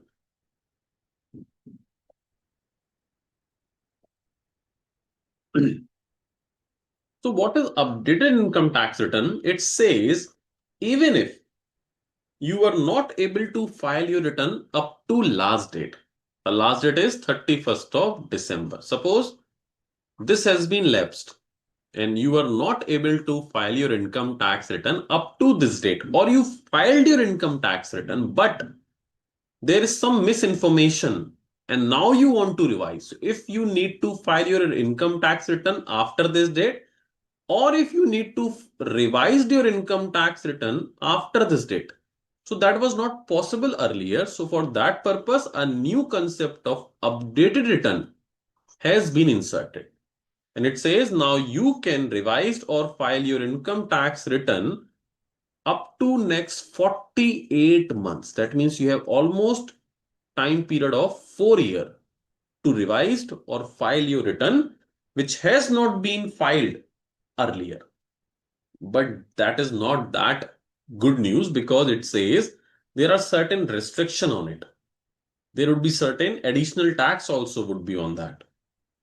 So it can be filed only once per year. That means updated return cannot be revised. If you filed your updated return once, that would be final. You cannot change it for that year. Only amount of income to be offered to tax is to be specified under the prescribed income head. So under updated return, you can file your return only if the tax is increasing, or your refund is decreasing, or your loss are decreasing. So there would be the benefit of department. There should be the benefit of department. Only in that situation, you can file your updated return. No return can be filed if departmental proceedings are going on. So if your case has been under department investigation or department assessment proceeding, then you cannot file your updated return. Clear? If a taxpayer file an updated return and does not pay the additional tax, the return would be invalid. In case of updated return, you have to pay additional amount of taxes.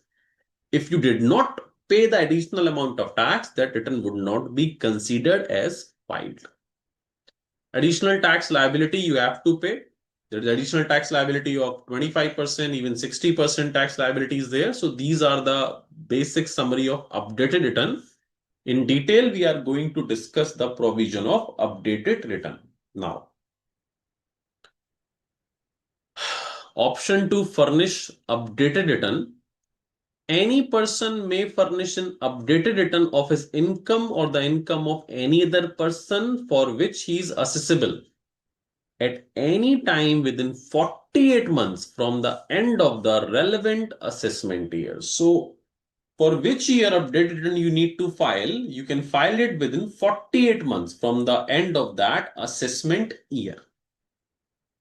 This is irrespective of whether or not he has filed a return. Whether you have filed a return for that year earlier or not filed, it does not matter. You can revise or file a new return only once as an updated return. For example, updated return of this assessment year 25-26 can be filed up to 31st March 2030.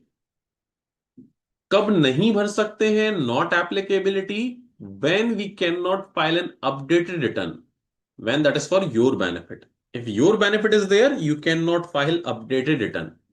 If it is a loss return, so if you want to file an update return and you want to claim loss in it, that is not allowed, because due to that loss, you can decrease your other income. So tax would be reduced. So in any case, when tax can be reduced, not allowed to file updated return. So if there is a loss, you cannot file updated return.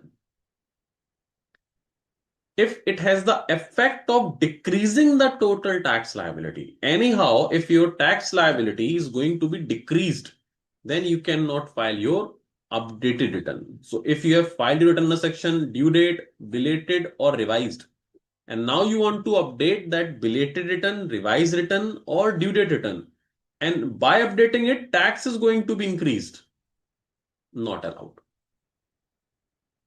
Result in refund or increase the refund. Again, the same case, if due to update return, the whatever refund you are about to receive from the department, if it is going to increase or there is refund arise, option is there, not required. So due to loss also, what will happen? Tax will go down, not allowed. Due to any reason, tax liability is going down, not allowed. Due to any reason, refund is increasing, not allowed. Okay. update return can be filed if original return is a loss return and update return is a return of income. So if original return, whatever you have filed was a loss, and now you want to convert that loss into income, that is allowed, because in this case, tax would increase. So all those cases in which tax could be increased, that is allowed.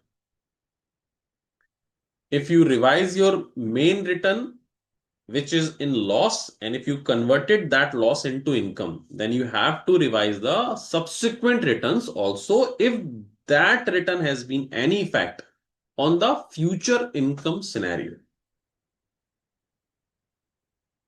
Circumstances in which update return cannot be furnished, where a person has furnished an update return for relevant assessment year, where any proceeding for assessment, reassessment, recomputation already pending. So already if you have filed your update return once, you cannot file another update return for the same year. And if your case is pending with department, you cannot file your updated return at all.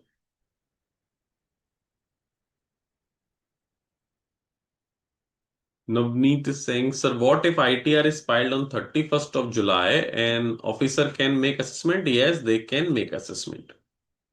Navneet, any assessment notice to return filer? Yes, there would be notice in some circumstances, but let me again tell you, Mr. Navneet, that is not part of our CA intermediate stage. So please skip all the question related to assessment. We have more than enough to learn for intermediate level, so do not think about those topics. Mr. Arun Sagar is saying, if revise impact our carry forward losses, if the return has been filed on due date, and if you revise that return of due date, then there is no impact. You can carry forward losses. But suppose if you filed your original return after due date as a belated return, then of course you cannot carry forward losses except house property and unabsorbed depreciation. Mrs. Dhanlakshmi asking, what does inter alia means? It's a, I guess, Latin word. It must be used a multiple place of law also. Inter alia means among others. Among others. Hindi में कहते हैं अन्य बातों के साथ साथ. Difference between set and advance tax. So advance tax we have discussed, you have to pay in advance. Set is the balance tax what we paid. That difference we have discussed in the first lecture of advance tax and TDS. Mr. X, business income net profit 3.9 lakh, contributed to PPF 1.5 lakh, filed IRR, opted default regime. My answer is yes. Yes, my answer is also yes. Neeraj is saying, मतलब updated return में department को घाटा नहीं होना चाहिए. Absolutely. Hi fi from wifi Neeraj. चलो समझ गए. We can change income head with same income. Yes, you can change anything, but the tax liability should not decrease, refund should not increase, loss should not increase. You can change anything in that. Beneficial to department, then yes, exactly.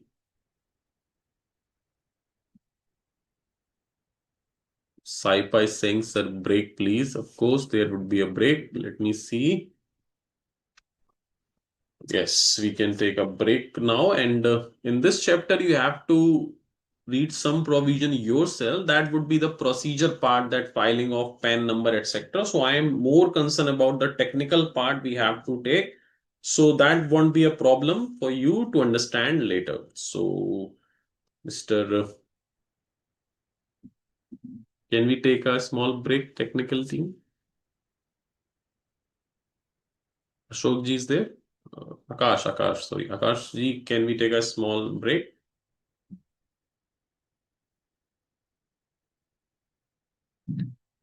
Aditya is saying, sir, when illustration comes, illustrations, we already give you some illustration as homework. There are multiple illustration also. Akash ji, can we take a break?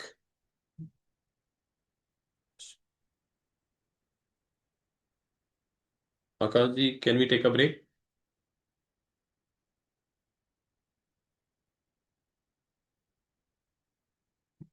Okay, Akash ji, go. Okay, thank you.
Okay, so welcome back everyone. I believe you must have your tea, coffee, etc. as do I had. So let's see what is the query. If I want update my filing, which will give benefit to us, but I do not want any benefit, but I want error-free filing, can I do revise or not? Yes, you can do it, not an issue. But update return, for the purpose of update return, there must be either tax liability increase, there must be some additional tax must be there. Then only you are able to file your updated return. But for revised return, etc. or belated return, you can do it. So let's moving on. Circumstances in which update return cannot be filed. We have discussed that. Tax on updated return. So when you file an updated return, you have to recalculate your tax. And whatever is the tax you have already paid earlier. Suppose you earlier filed your income tax return and your income was suppose 20 lakh rupees and you have paid tax and interest under section 234A, B, C, etc. when you filed your original return for 20 lakh rupees. So whatever was the tax liability, you have paid it via advance tax, via TDS, via self-assessment tax, there was interest plus fees, whatever it is, you have paid everything. Now you want to file your update return. Under updated return, suppose now income is 22 lakh. Extra 2 lakh income you are going to declare. So now we have to again calculate the total tax plus interest plus late fee, etc. And against that tax, whatever advance tax, TDS, SAT, etc. you have paid, again going to be reduced, deducted. And the balance would be liable to pay, whether it's an interest, whether it's an tax, whether it's a late fee. So you have to recalculate all your taxes once you are going to file your updated return. So where no return of income under section 139(1) and 139(4) has been furnished by an assessee, tax is payable on the basis of updated return to be furnished by such assessee under section 139(8). The assessee would be liable to pay such tax together with interest, fees, etc. for any delay in furnishing the return or any default and delay of payment of advance tax, etc. The updated return shall be accompanied by proof of payment of such tax, interest, and fees. Manner of computation of tax payable on the basis of updated return. It's a normal tax calculation. You just need to understand updated return as a fresh return. And you have to recalculate your tax. And whatever you have paid earlier is going to be reduced. So you can say, after taking into account the amount of tax, if any paid as advance tax, TDS, TCS, relief, MAT, AMT credit, whatever it is. Interest under section 234A if no early return has been furnished. So you have to again calculate the 234A interest. Either could be there could be 234B and C interest again. So you have to calculate everything like that. Next is in case where return is furnished earlier. So A case was when you are furnishing an updated return when you did not file an original return. Case B is when your original return has been filed and now you need to update that return. So that is case number B. And it says, you can understand it, this paragraph in a normal case that in case of updated return,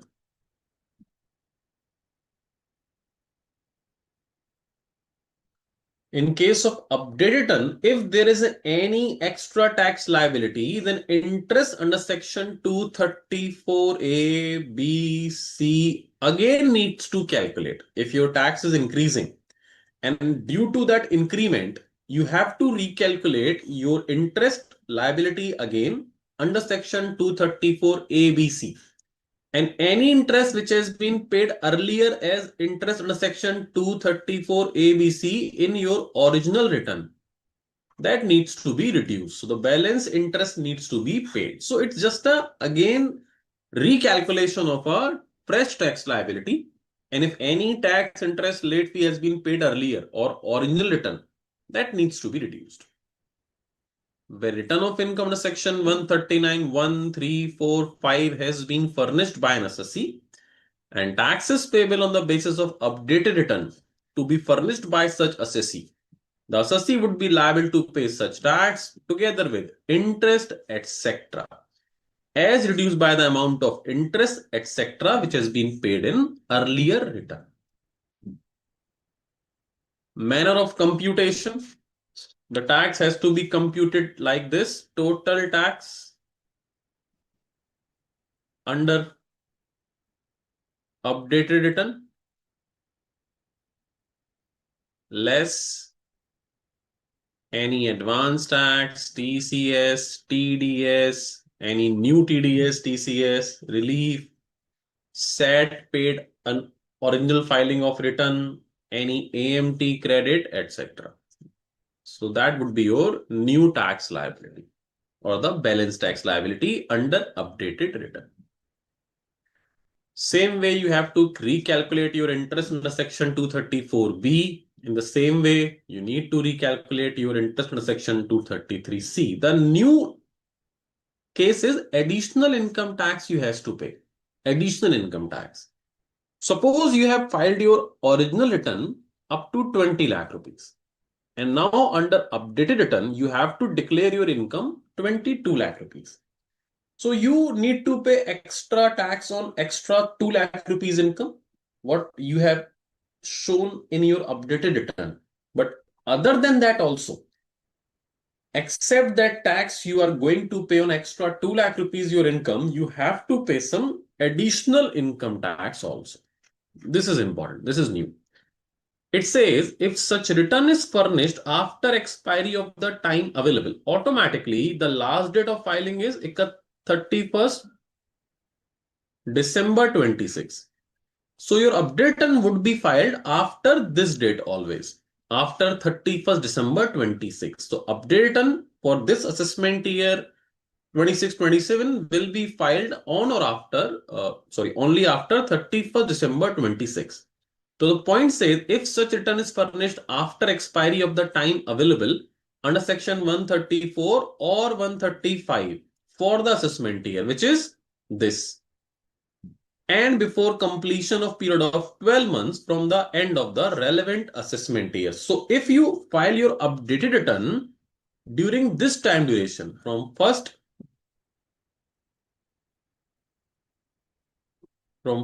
January 27 till 31st March 27. So if you file your update return during this duration, then 25% of aggregate of tax and interest. Please remember the 25% would be calculated upon tax and interest. This is your additional income tax liability, what you need to pay. If the updated return has been filed between 1st January 2027 till 31st March 2027. Clear? If that update return has been filed from 1st April 27 till 31st March 28, then 50% of tax and interest would be your additional tax liability. If that has been filed under section within date from 1st April 28 till 31st March 29, that would be 60% of the aggregate of tax and interest. And if it has been filed from 1st April 29 dash 31st March 30, then there would be requirement of additional tax of 70% of tax and interest. Computation of additional tax, same way. Power of CVDT guideline. And now this is a very interesting and very, very important illustration.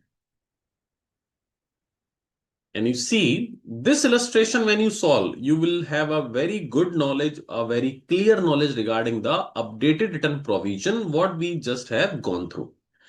It says Rishi, a 34 years resident individual, did not file his return of income for assessment year 20-21 21-22, 22-23, 23-24. He has filed his return of income on 31st July 23. He filed update return under section 139(8)(a) on 30th April 25 for assessment year 24-25. That means this year. So he has already filed an updated return for under section 139(8)(a) for assessment year 24-25. So for this year, now update return cannot be filed because he has already filed update return once for this year. Okay, clear? Now the information has been given for respective years and the question says, in May 25, Rishi comes to know about the loss of house property of 2 lakh, which he forgot to claim while filing the return of income for assessment year 23-24. So this is our 23-24 students. And this 23-24 is already having a loss. And now in May, he realized that there was one more loss of 2 lakh rupees, which is connected to this year. So can we claim loss in an updated return or not? Can we increase our loss in an updated return or not? Mr. Nagaraj is asking if defective return A or defective not rectified, it's an invalid return. Yes, Mr. Nagaraja, if defect has not been rectified, it would be an invalid return. Navneet is saying extra tax is over and above of 234 ABC. Yes. Correct answer is, of course, loss cannot be claimed in updated return. So if the question asks, can we update the assessment year 23-24 return, we can say not allowed. Okay, moreover, in assessment year 24-25, he has earned dividend income of 4,500 and 4,150 from AB Limited respectively, which he has not reported in the return of income under section 139(8)(a). So for 24-25, he has already filed updated return. Now he comes to know that we have extra dividend income. Can he update? No, already we have said that this year cannot be updated. This year cannot be updated because of loss. He approaches you on 16th May 25. Now this date is very important. He comes to us on 16th May 2025 to file update return for all the assessment year under section 139(8)(a). In order to clear his income tax record, you are required to suggest him the procedure. So he comes to us on 16th May 25. Now, if you will see that assessment year 21-20-21, the update return for assessment year 20-21 can file for 48 months, within 48 months from the end of the relevant assessment year. So what would be the last date of filing an updated return for assessment year 20-21 students? What should be the last date of filing of updated return? In case of assessment year 20-21, within 48 months, we can revise. We can file an update return. So what would be the last date of filing an update return for assessment year 20-21? 31st March, correct. 31st March 2025. And he comes to us on 16th of May 25. So that 48 months time period has been expired. So he cannot file an update return for assessment year 20-21. So now you can see he cannot file for this year because there is loss. And he cannot file for this year because already filed. He cannot file for this year because 48 months expired. This is the way to understand the question. Now you can see when we read the question, we almost solve 50% of question just by reading the question. When we complete our question, now we know assessment year 2021 irrelevant. 23-24, we have to write it down. We have to write down in the answer that 2021 time duration expired, cannot file update return.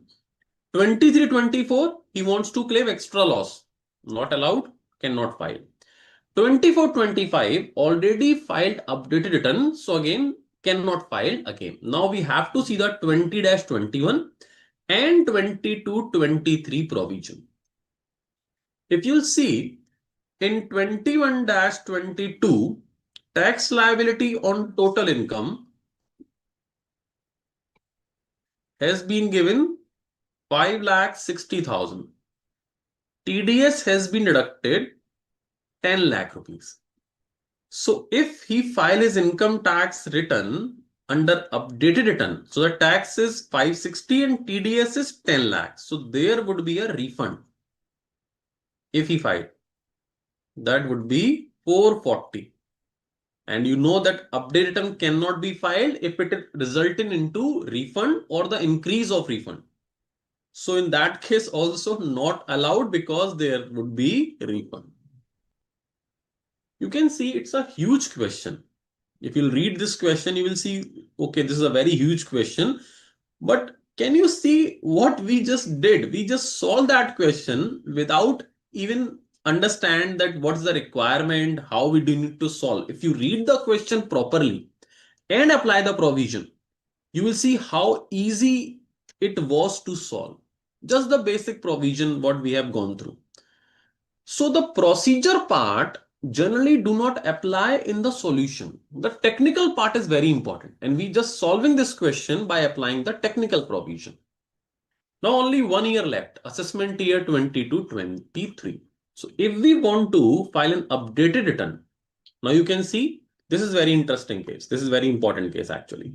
6,30,000 was the tax liability, 2 lakh tax deducted as TDS, 90,000 as interest, and self-assessment tax paid is 1 lakh. So technically out of 630, 2 lakh TDS has been paid, 1 lakh self-assessment tax paid. So tax would be 3,30,000, which we need to pay. Clear? This is my tax payable. So there is no refund, there is no loss. So we can update this year return and interest also. So if we add these tax and interest, that would be 4,20,000. Clear? This needs to be paid. But because we are filing an updated return, so there would be additional tax liability also. And in this case, because we are at the third time duration, so the additional tax would be 60%. And remember, additional tax need to be calculated on tax and interest. So additional tax is not on 330, it would be on 420 because the provision says the additional tax liability would be 60% of tax and interest. So on 4,20,000, we have to calculate the 60% of it.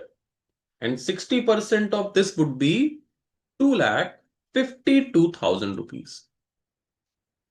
So the 2,50,000 we have to pay as additional tax. Normal tax liability 330 we need to pay. Interest 90,000 we need to pay. And there would be a fees, late fees of 5,000 also need to be paid. This late fees provision would be discussed later. If you file your return after last date, that is 31st December, then you have to pay 5,000 rupees interest if your total income is exceeding a certain amount. So 5,000 rupees fees also need to be paid in this case.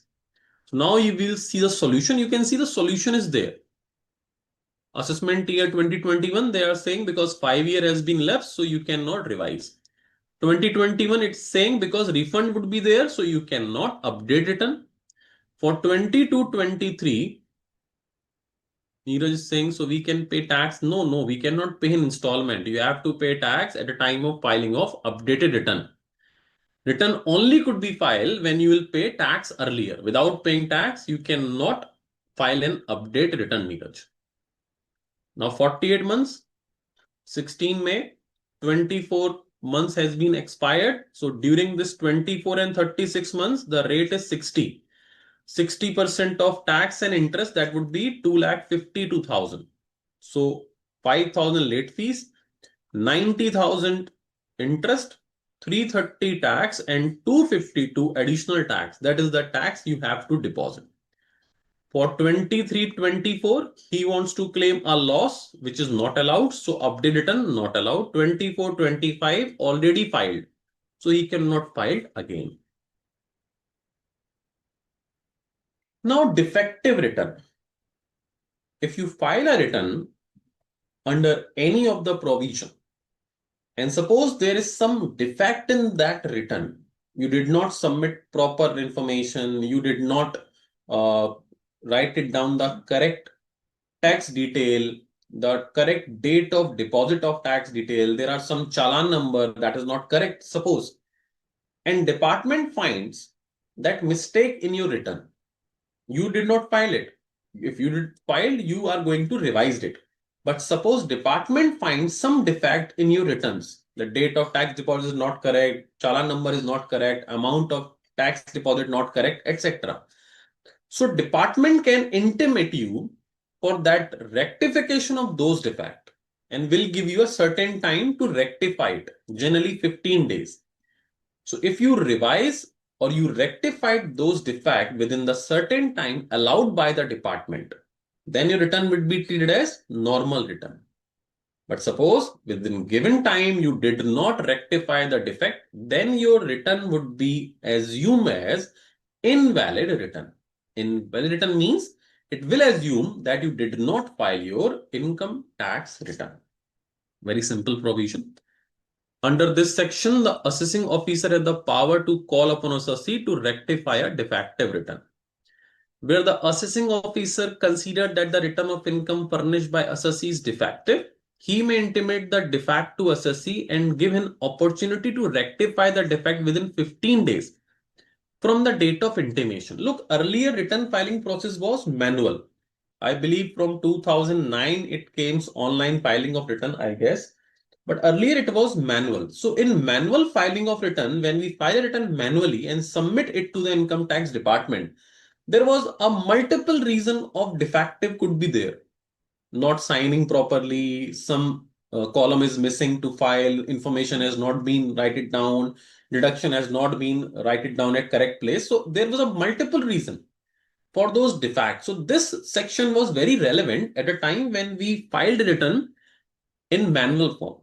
Now in online form, when you do any defect, when there's any defect, so almost 90% cases, return automatically at the time of filing the return, that error has been shown. If you did not file your bank account detail correctly, if you did not write it down the correct tax structure, if you did not mention the deduction details, so automatically the software make you know that this is an error, you have to rectify it. So practically this defective return process now it's not that much common because 90% defect automatically intimated to you before filing of the return. But yes, this section is still there. If there is any defect, department can ask you to rectify that defect. The assessing officer has discretion to extend the time period beyond 15 days on an application by assessee on this behalf. If you rectify the defect, it would be treated as normal return. If you did not, then it would be an invalid return. General provision, very simple. So you are talking about a late fees of 5,000. This is a section 234F. It says if you did not file your return up to last date of filing of return, then there could be a penalty of 1,000 or 5,000. And it is up to, due date of filing of return. So if you do not file your return up to due date, then after due date, if you file your return, that would be a belated return. So there would be a fees of 1,000 rupees if your total income does not exceed 5 lakhs. So if total income does not exceed 5 lakh, whether under default tax regime or optional, the late fee is 5,000. If it is exceeding 5 lakh, the late fees would be 5,000 rupees, whether under optional or default tax regime. Now, this is income tax transparency reform. These provisions are actually for reading purpose. Majority, 90% provisions are for your self-reading because it says when to submit your PAN number, which documents required to be submitted for PAN number, how to apply for PAN, the person who's required to apply for PAN, etc., etc., Aadhaar number detail, you have to submit your Aadhaar detail, you have to link your PAN with Aadhaar, etc. So this is majority. Part is for self-reading. Let me tell you what it is under self-reading. There is only one provision which is relevant for technical purpose. That is for TRP provision, tax return prepare, that we will discuss.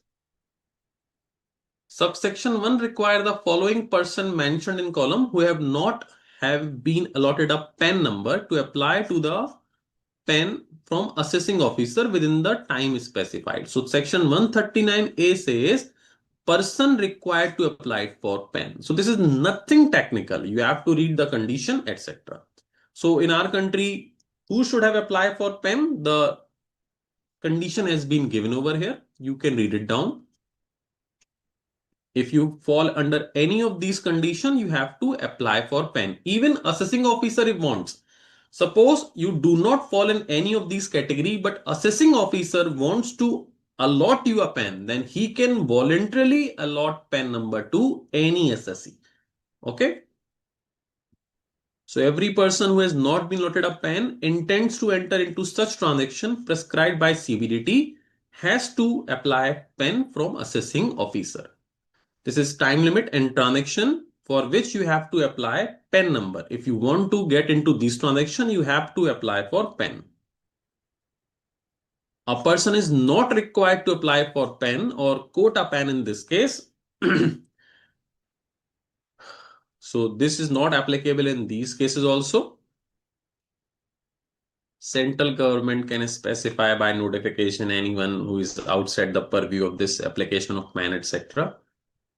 Now this is the power of assessing officer having regard to the nature of transaction as may be prescribed may also allot a PAN to any person in the manner accordance with the procedure as may be prescribed. So assessing officer can allot PAN to any person if he thinks so that it is required.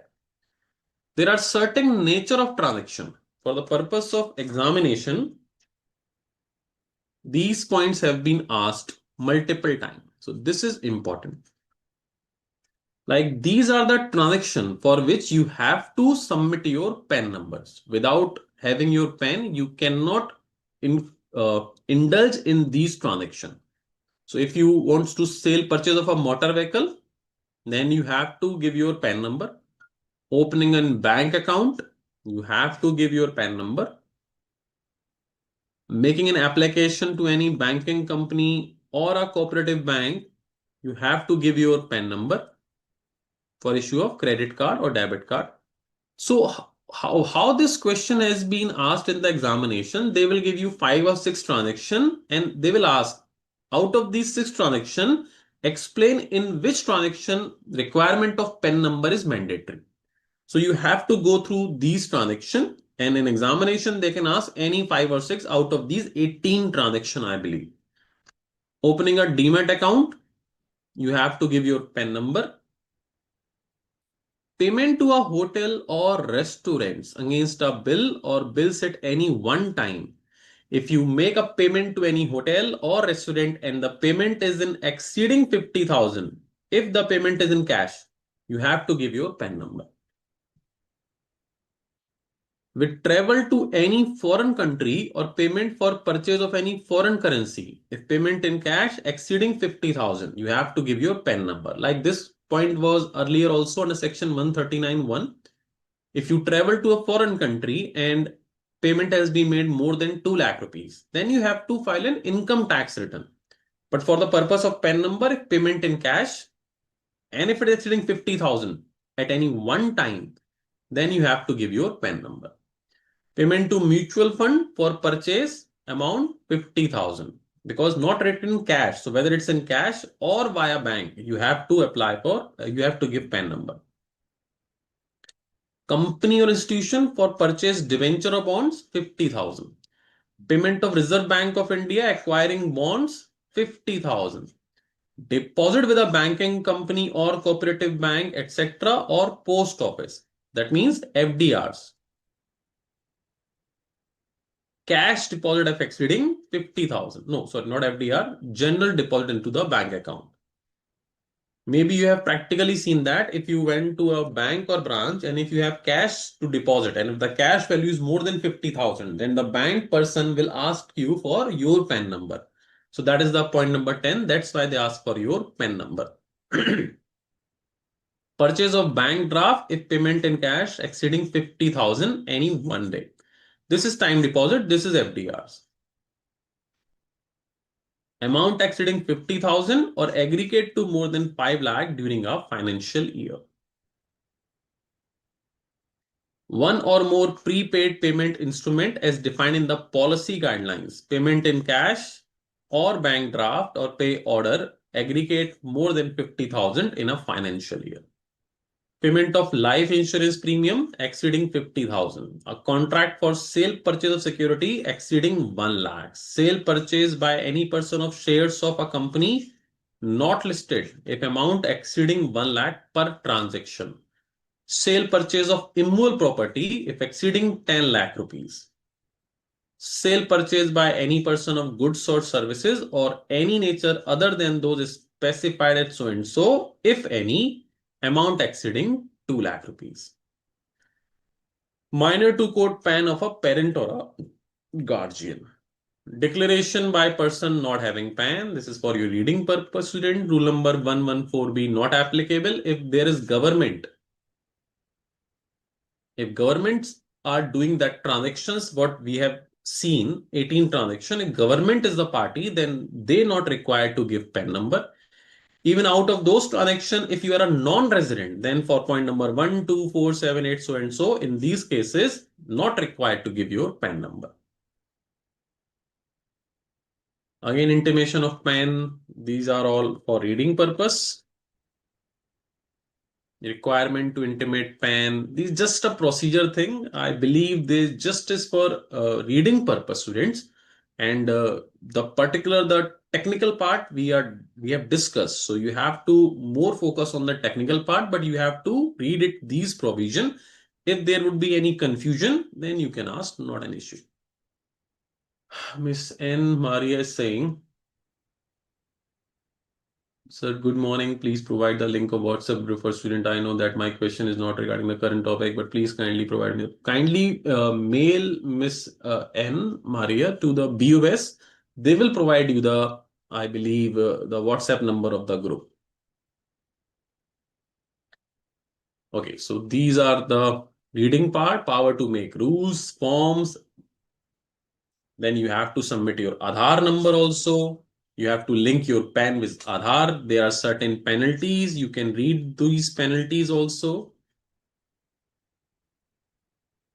Quoting of Aadhaar number. So this is also a requirement that you have to put your Aadhaar number, your income tax returns. Only that in that case, your ITR can be filed now. So mandatory quoting of Aadhaar, general provision, students just go through it. Quoting of enrollment ID. Everything is for reading purpose. And let me tell you, just a reading is enough for this. You just need not to learn those provisions because these are the procedure.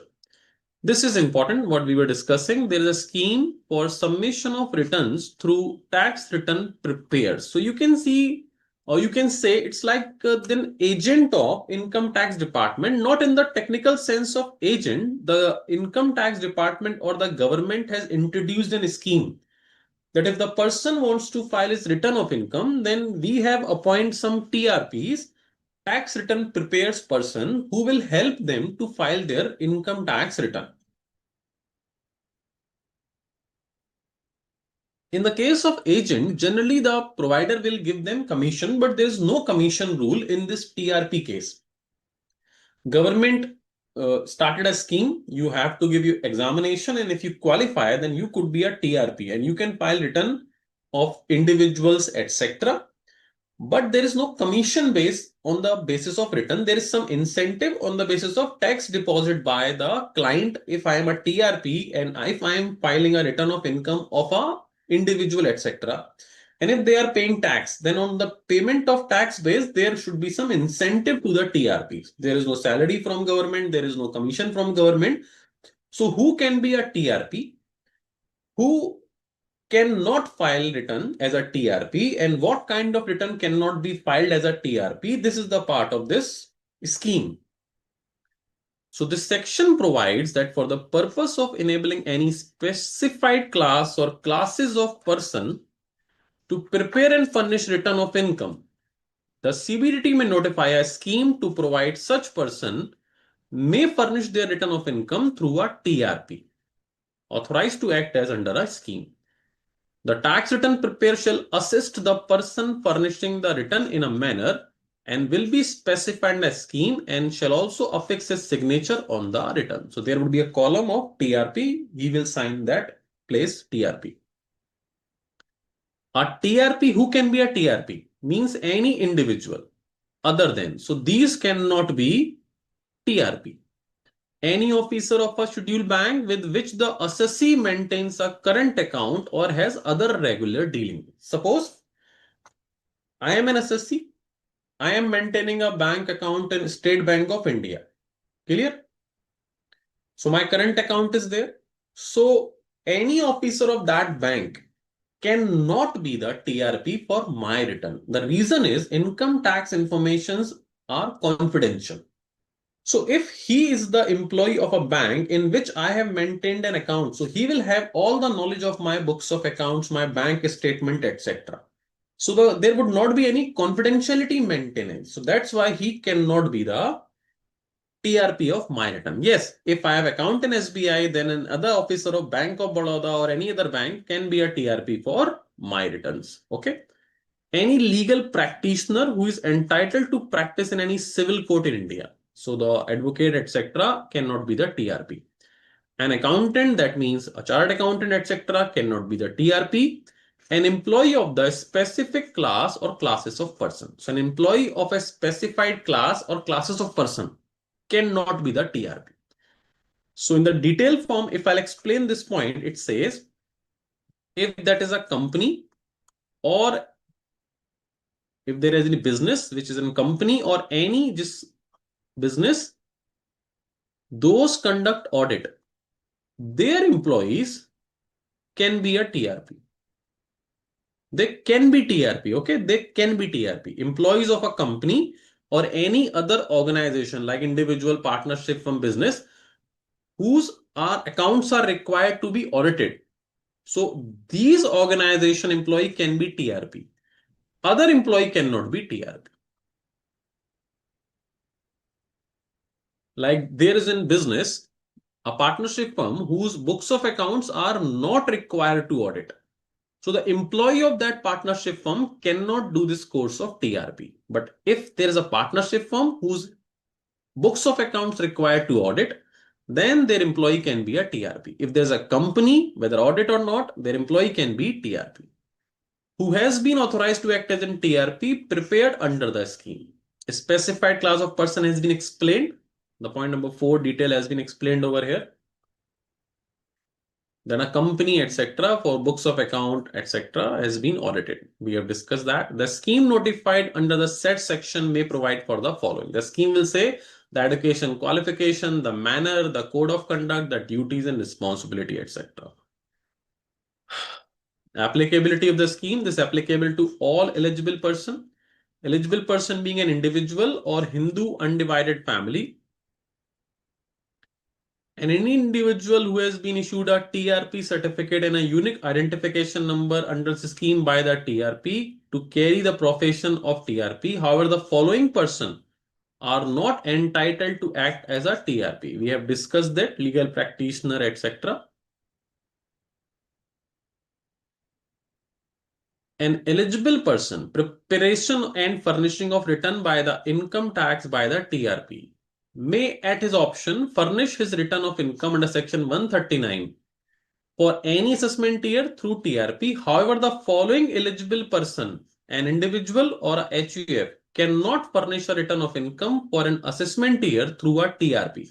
So an individual HUF cannot file a return if audit has been done and who is not a resident in India during the previous year. So if my business is required to done audit, in that situation, TRP cannot file return of income of my business. And if I am a non-resident, TRP cannot file a return of mine. This is for your homework, student.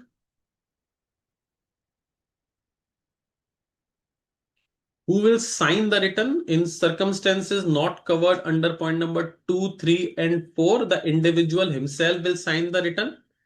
Where is absent from India, the individual himself will sign return or duly authorized person can sign the income tax return. When he is mentally incapacitated from attending to this affair, his guardian or any other person competent to act on the behalf will sign the income tax return. Where for any other reason it is not possible for the individual to verify the return, any person duly authorized by would be able to sign the income tax return. In case of Hindu undivided family, Karta will sign the return. When Karta is absent, any adult member can sign the return. When the Karta is mentally incapacitated from attending to his affair, any other adult member of the HUF can sign the return. In case of company, the MD will sign the return. If any reason unavoidable, director is not able to verify the return or director is no managing director, then any director can sign the return. Where the company is non-resident, the managing director of the company or person who hold a valid power of attorney can sign the return. When the company is winding up, etc., liquidator will sign the return. When the management of the company has been taken over central government, the principal officer appointed by the government would sign the return. When application for corporate insolvency has been filed, insolvency professional appointed can sign the return.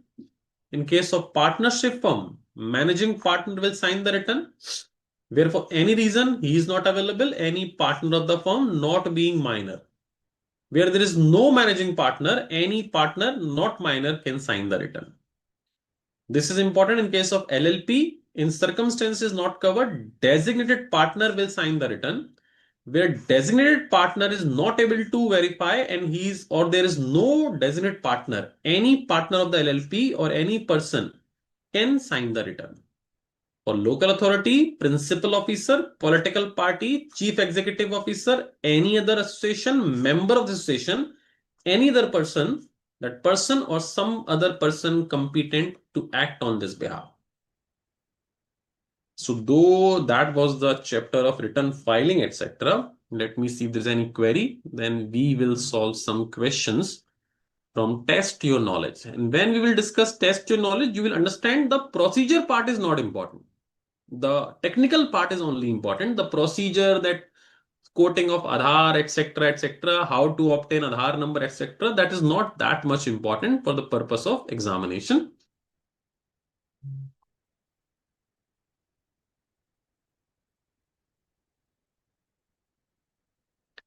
Mr. Harivansh Kumar is asking, what if the assessee dead having their pen and he's paying tax earlier, can the tax is paid by the legal heir of dead assessee? Yes, this is the correct answer. Of course, the legal heir would be liable to assess on behalf of that person who have died, and accordingly, they will pay tax on behalf of that.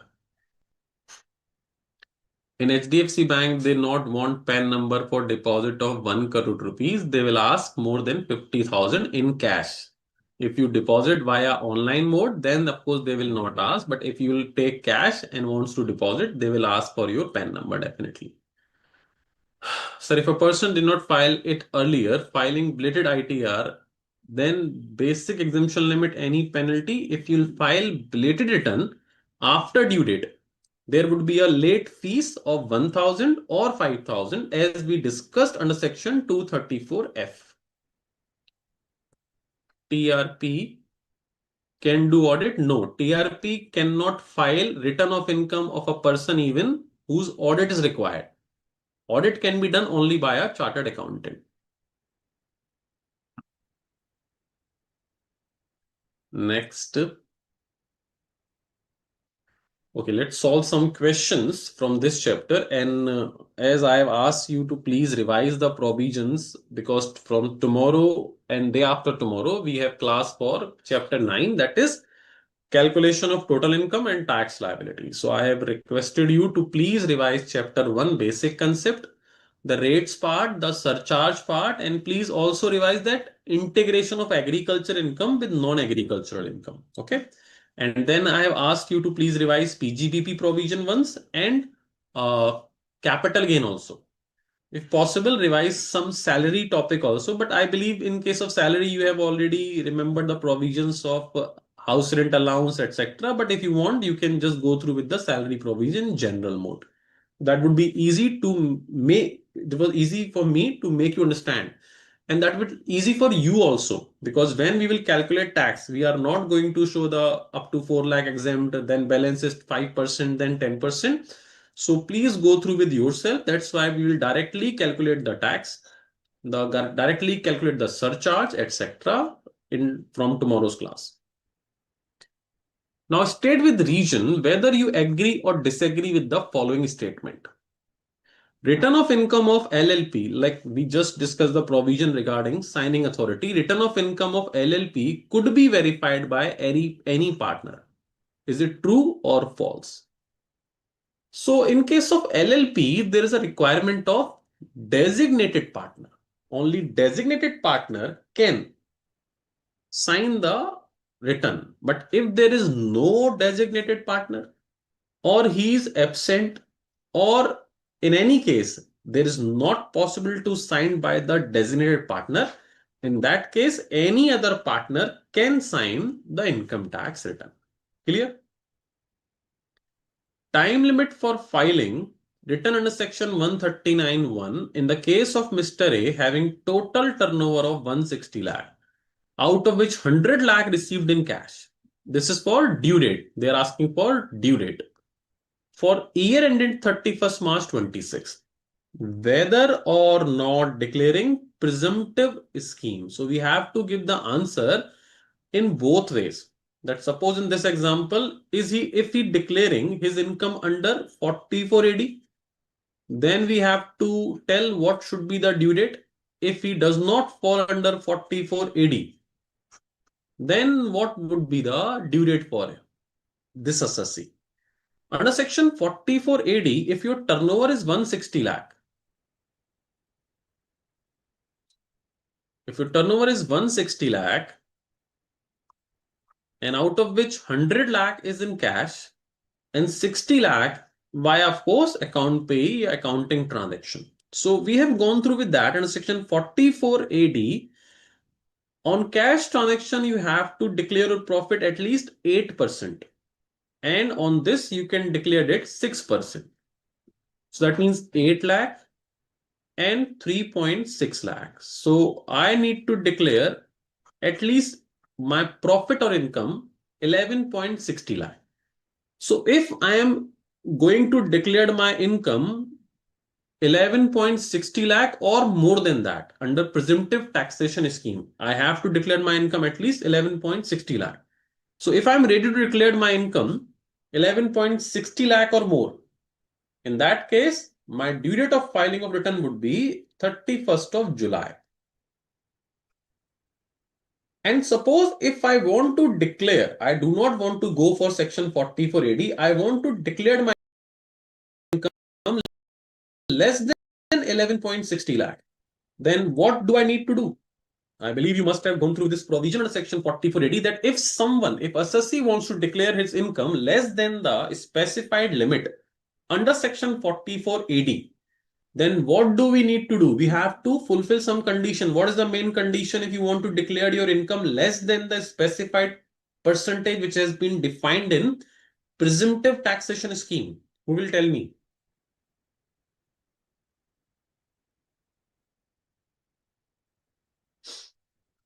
The Lakshmi is saying maintenance of books of account. One more important condition, the Lakshmi. Audit, exactly. Good. So you have to maintain books of accounts and you have to do audit also. So if in this example, assessee wants to declare income not as per section 44AD. That means less than that. So in this case, he or she needs to go for audit. And if you want to go for audit, then what would be the date for your filing of ITR? It would be October automatically.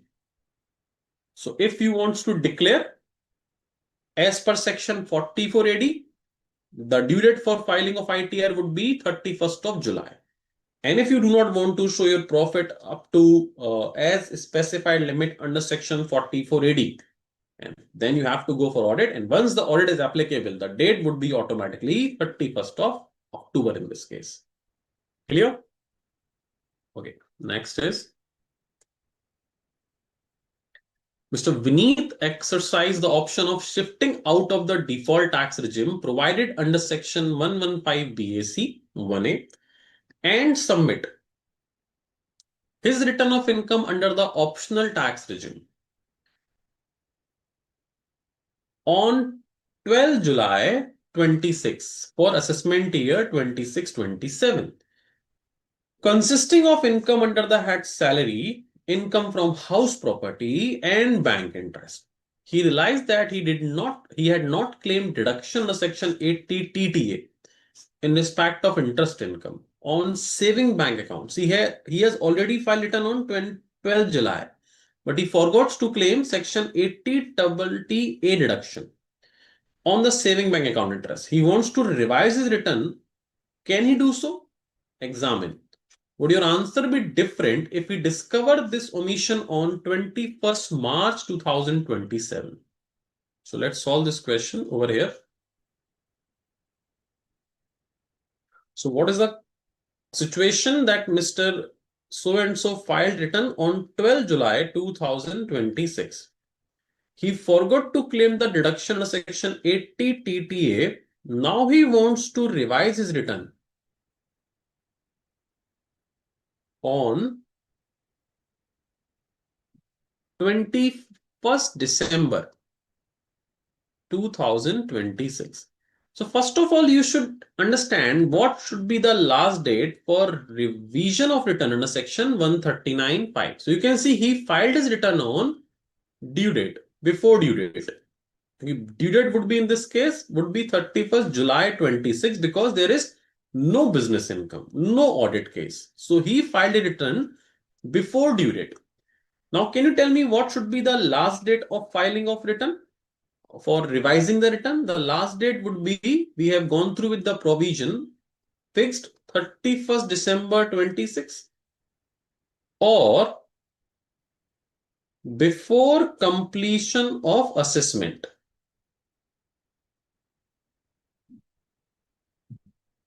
So in this case, completion date has not been given.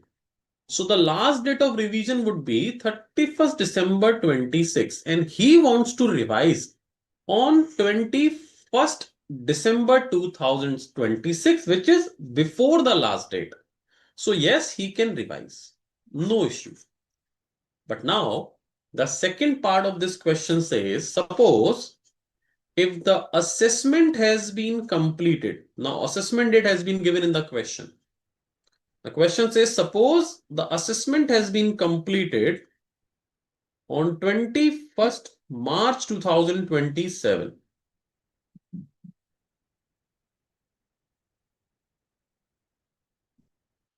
So now what is the last date for revision of return? So it is very interesting that it says 21st March is the completion date.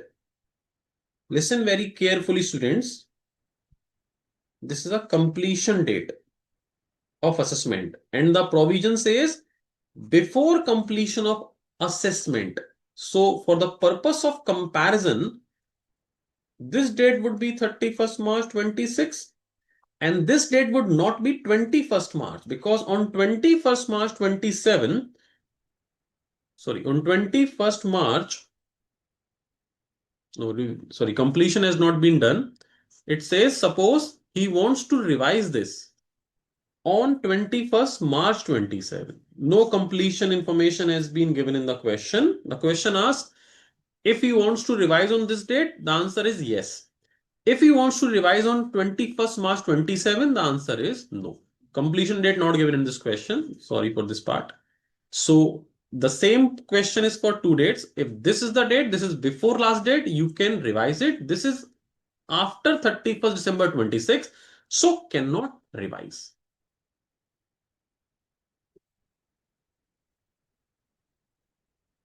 Okay, so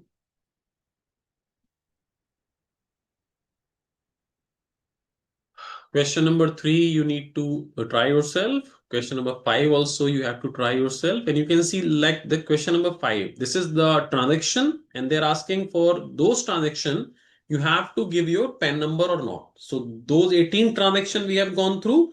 Generally the question asked out of those 18 transactions are like this question. They will give you 5, 6 or 10 transaction and you have to point it out whether these are required for pen or not required for pen number. So students, we have covered the full chapter and some MCQ has been left. I will upload the MCQ sheet so you can go through with the sheets and question. If there would be any query from that MCQ, you can ask me in the next class. So if you have any query, then you can ask me right now. Else we will go for our story session.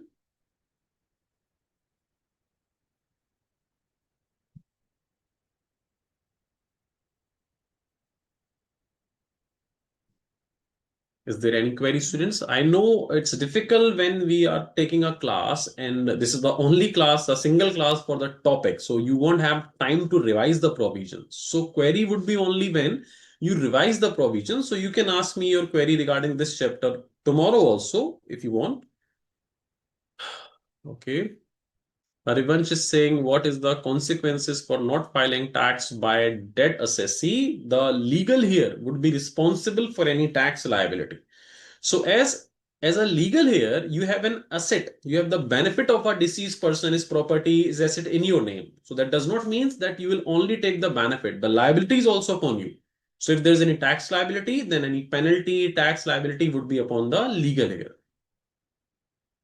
Neeraj saying all clear, just we have to read the book. Exactly. This is a kind of a chapter. There are very less technical provision. And I've tried to complete or consolidated or discuss all the technical points in this chapter. The other part is procedure part, and I believe that procedure part you can do yourself.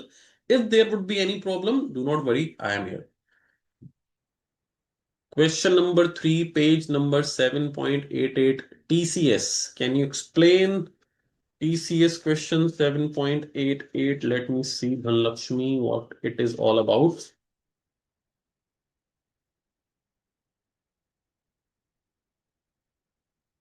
Okay, it says there is threshold of rupees 10 lakh for remittance under LRS for TCS to become applicable, while there is another threshold of 10 lakh for purchase of overseas tour package. Whether these thresholds apply independently? Yes. Look, there were two provision. In case of remittance, is a separate, and for the purpose of tour package, it's a different provision. So the 10 lakh limits are separate for tour packages and remittance. Understand? So what is the additional income tax as mentioned in page number 7.79? We have discussed that provision, Kuldeep, that additional income tax would be at the time of filing of updated return.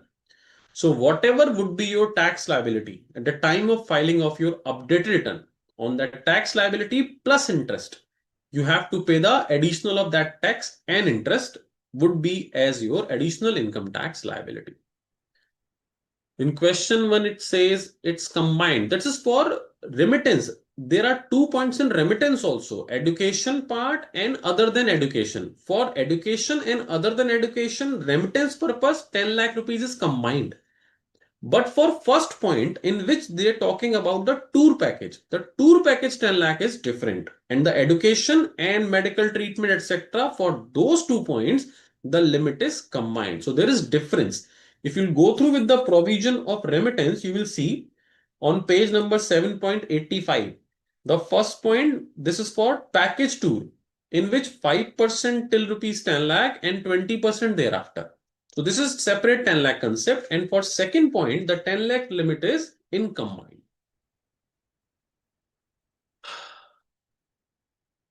Okay. Anything else, student?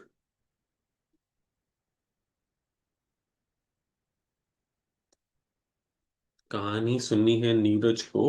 Okay, we will now go for story time. Very simple. Nagaraj is saying, doctor borrowed 25 lakh from friend and paid 2 lakh. Interest TDS applicable? Yes. And the interest limit would be 10,000 in this case. Because for bank purpose, etc., it's 50,000 or 1 lakh. But if you are not a bank, you are other than taking loan from other than bank, then 10,000 rupees up to 10,000, no TDS. If it is exceeding 10,000 in a financial year, you have to deduct TDS. But that would be section 194A. Then you have to see the pair should not be individual HUF whose turnover or receipt is less than 50 lakh or 1 crore. So if the pair is inclusive, then if interest is more than 10,000, then you have to deduct the TDS.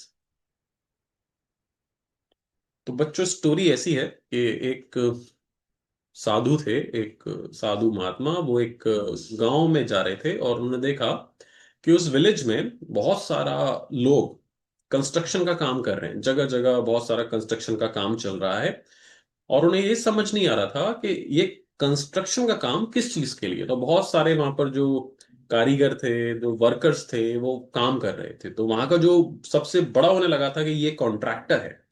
वो उस contractor के पास गए, उन्होंने उससे पूछा कि यहाँ पर क्या बन रहा है, क्यों बन रहा है, बहुत सारे क्वेश्चन किए। तो वो कॉन्ट्रैक्टर बहुत इरिटेट हो गया। उसने कहा, अरे बाबा आप जाओ, don't ask me this question, I am very very upset, I am very stressed, मुझे बहुत सारा काम करना है। एंड ही नोटिस दैट, जो बाबा थे, जो साधु थे, उन्होंने नोटिस करा कि वो कुछ भी ठीक से नहीं कर पा रहा। He is messing up everything and he is frustrated because of this. Then वो थोड़ा आगे गए, उसी जगह पर वहां एक और जो वर्कर था, सबॉर्डिनेट, वो काम कर रहा था। उन्होंने उससे पूछा कि यहाँ क्या चल रहा है, क्या बन रहा है, etcetera. Again he was already messed up a lot, he was not working properly. वो किसी को कुछ बोल रहा था, किसी को कुछ बोल रहा था। उसने भी सेम बोला कि बाबा आप जाओ, I am very frustrated, I don't have time for this nonsense question, आगे जाओ। देन वो फिर एक वर्कर के पास गए। वो वर्कर कुछ बना रहा था, कोई अच्छी सी मार्बल पर डिजाइनिंग कर रहा था, बट उन्हें दिखा कि ये उतनी अच्छी डिजाइनिंग नहीं है। तो उन्होंने उससे पूछा कि व्हाट आर यू डूइंग, क्या बन रहा है यहाँ पर। He was again frustrated. इसने कहा, नहीं आप जाओ, मुझे नहीं पता क्या बन रहा है, आगे जाके पता करो। Then he saw another worker जो बहुत आराम से, बड़ी खुशी खुशी काम कर रहा था। इन्होंने देखा कि उसका वर्क बहुत परफेक्शन था, बहुत ही साफ, बहुत ही अच्छी डिजाइनिंग बन रही थी। वो उसके पास गए, उन्होंने पूछा कि यहाँ पर क्या बन रहा है। तो उसने कहा, अरे बाबा यहाँ पर एक टेम्पल बन रहा है, एक मंदिर बन रहा है मेरे ही गांव में, मैं इसी गांव में रहता हूँ। एंड जब ये बन जाएगा तो मैं बहुत खुश हूँ। उन्होंने कहा, तुम खुश क्यों? कि ये बन जाएगा तो जो मेरे विलेज के लोग हैं, जो हम लोग हैं, हमें दूसरे मंदिर जाना पड़ता था पहले बहुत दूर, फिर वहां नहीं जाना पड़ेगा, हम लोग यहीं पर अपना सारी प्रेयर्स वगैरह कर सकते हैं। एंड उस साधु ने नोटिस करा कि उस पर्सन का वर्क बहुत ही अच्छा हो रहा था, बहुत ही डिजाइनिंग परफेक्ट थी। And why? Because he loves what he was doing. He was very interested that ये जो हो रहा है, ये मेरे और मेरे फैमिली और मेरे विलेज के फ्यूचर के लिए है। तो मैं फ्रस्ट्रेट होकर काम क्यों करूंगा? मैं इस काम को खुशी से करता हूं, अपने इंटरेस्ट की वजह से। तो उसका काम सबसे परफेक्ट हो रहा था। That's the reason. जब भी आप पढ़ाई करते हो as a student, and if you'll think this is for your benefit, if you'll take it like a burden, जैसे वो कॉन्ट्रैक्टर एक बर्डन की तरह काम कर रहा था, तो ऑटोमेटिकली क्या होगा? You will not like what you are doing. And if you not like what you are doing, 100% guarantee you can't do that work perfectionally. You will be messed up, you will be stressed, and the result would be disasterable. तो जब आप अपने काम के लिए, अपने future के लिए सोचकर ये पढ़ाई करेंगे, this is for my benefit, I am not doing for my parents. If they are pressurising me, if they are saying पढ़ लो पढ़ लो पढ़ लो, तो they are not saying for their future, they are saying for your future, because they are concern for you. So if you will take interest in your study, if you will feel that this is for my future, if I'll study properly, I would fulfill my dream, whatever it is regarding purchasing of a good car, foreign travel, money, respect. This is for my benefit. The day you will realize this, that this is for my benefit, and you will put your interest with your studies, you will find two things. एक तो चीजें ठीक से होंगी, सब समझ में आएगा, अच्छा लगेगा। दूसरा, प्रेशर और स्ट्रेस कम हो जाएगा। So stop taking burden of your thing. Do whatever you love or love whatever you are doing. तो अपनी पढ़ाई में इंटरेस्ट क्रिएट रखो and feel this is for your future, this is for your benefit. जितना interest लेकर पढ़ाई करोगे, उतना बेटर आउटकम निकलेगा, बिना स्ट्रेस और कम मेहनत के। इंटरेस्ट कैसे क्रिएट होगा? Because this is for your future. जो भी लाइफ में ड्रीम है ना, वो सब ऐसे ही पूरे होंगे। और हमें करना भी सिर्फ क्या है? We just need to take books, we just need to read them, we just need to solve question, we just need to do some sacrifice, that's it. इसके अलावा ड्रीम पूरा करने के लिए जो रिक्वायरमेंट है वो बहुत डिफिकल्ट है। बहुत सारे बच्चे होंगे जिनको अपॉर्चुनिटी नहीं मिल रही पढ़ने की, बिकॉज उनके पास पैसे नहीं है या फैसिलिटीज नहीं है। वो पढ़ना चाहते हैं। हमारे कंट्री में या पूरे वर्ल्ड में बहुत सारे बच्चे हैं जहाँ ये प्रॉब्लम्स है कि उनके पास फैसिलिटीज नहीं, पॉसिबिलिटी नहीं। हमारे पास है। Just some books you have to read, just some sacrifice you need to do for next 3 or 4 years, and you will get whatever you desire from your life. So that was the story. Love what you do. Okay, so is there any query you can ask again, else we will shut or close the session? Kuldeep, income tax is very interesting and you teach and mentor with passion. Thanks, sir. Thank you for the appreciation. I believe if any one of you, even a one student, understand the more of the stories, and if the one student, these stories can change the life of any one of you, it will be really grateful. I would be really happy that it has happened. Have a good day, everyone. So, Akash ji, can we close the session?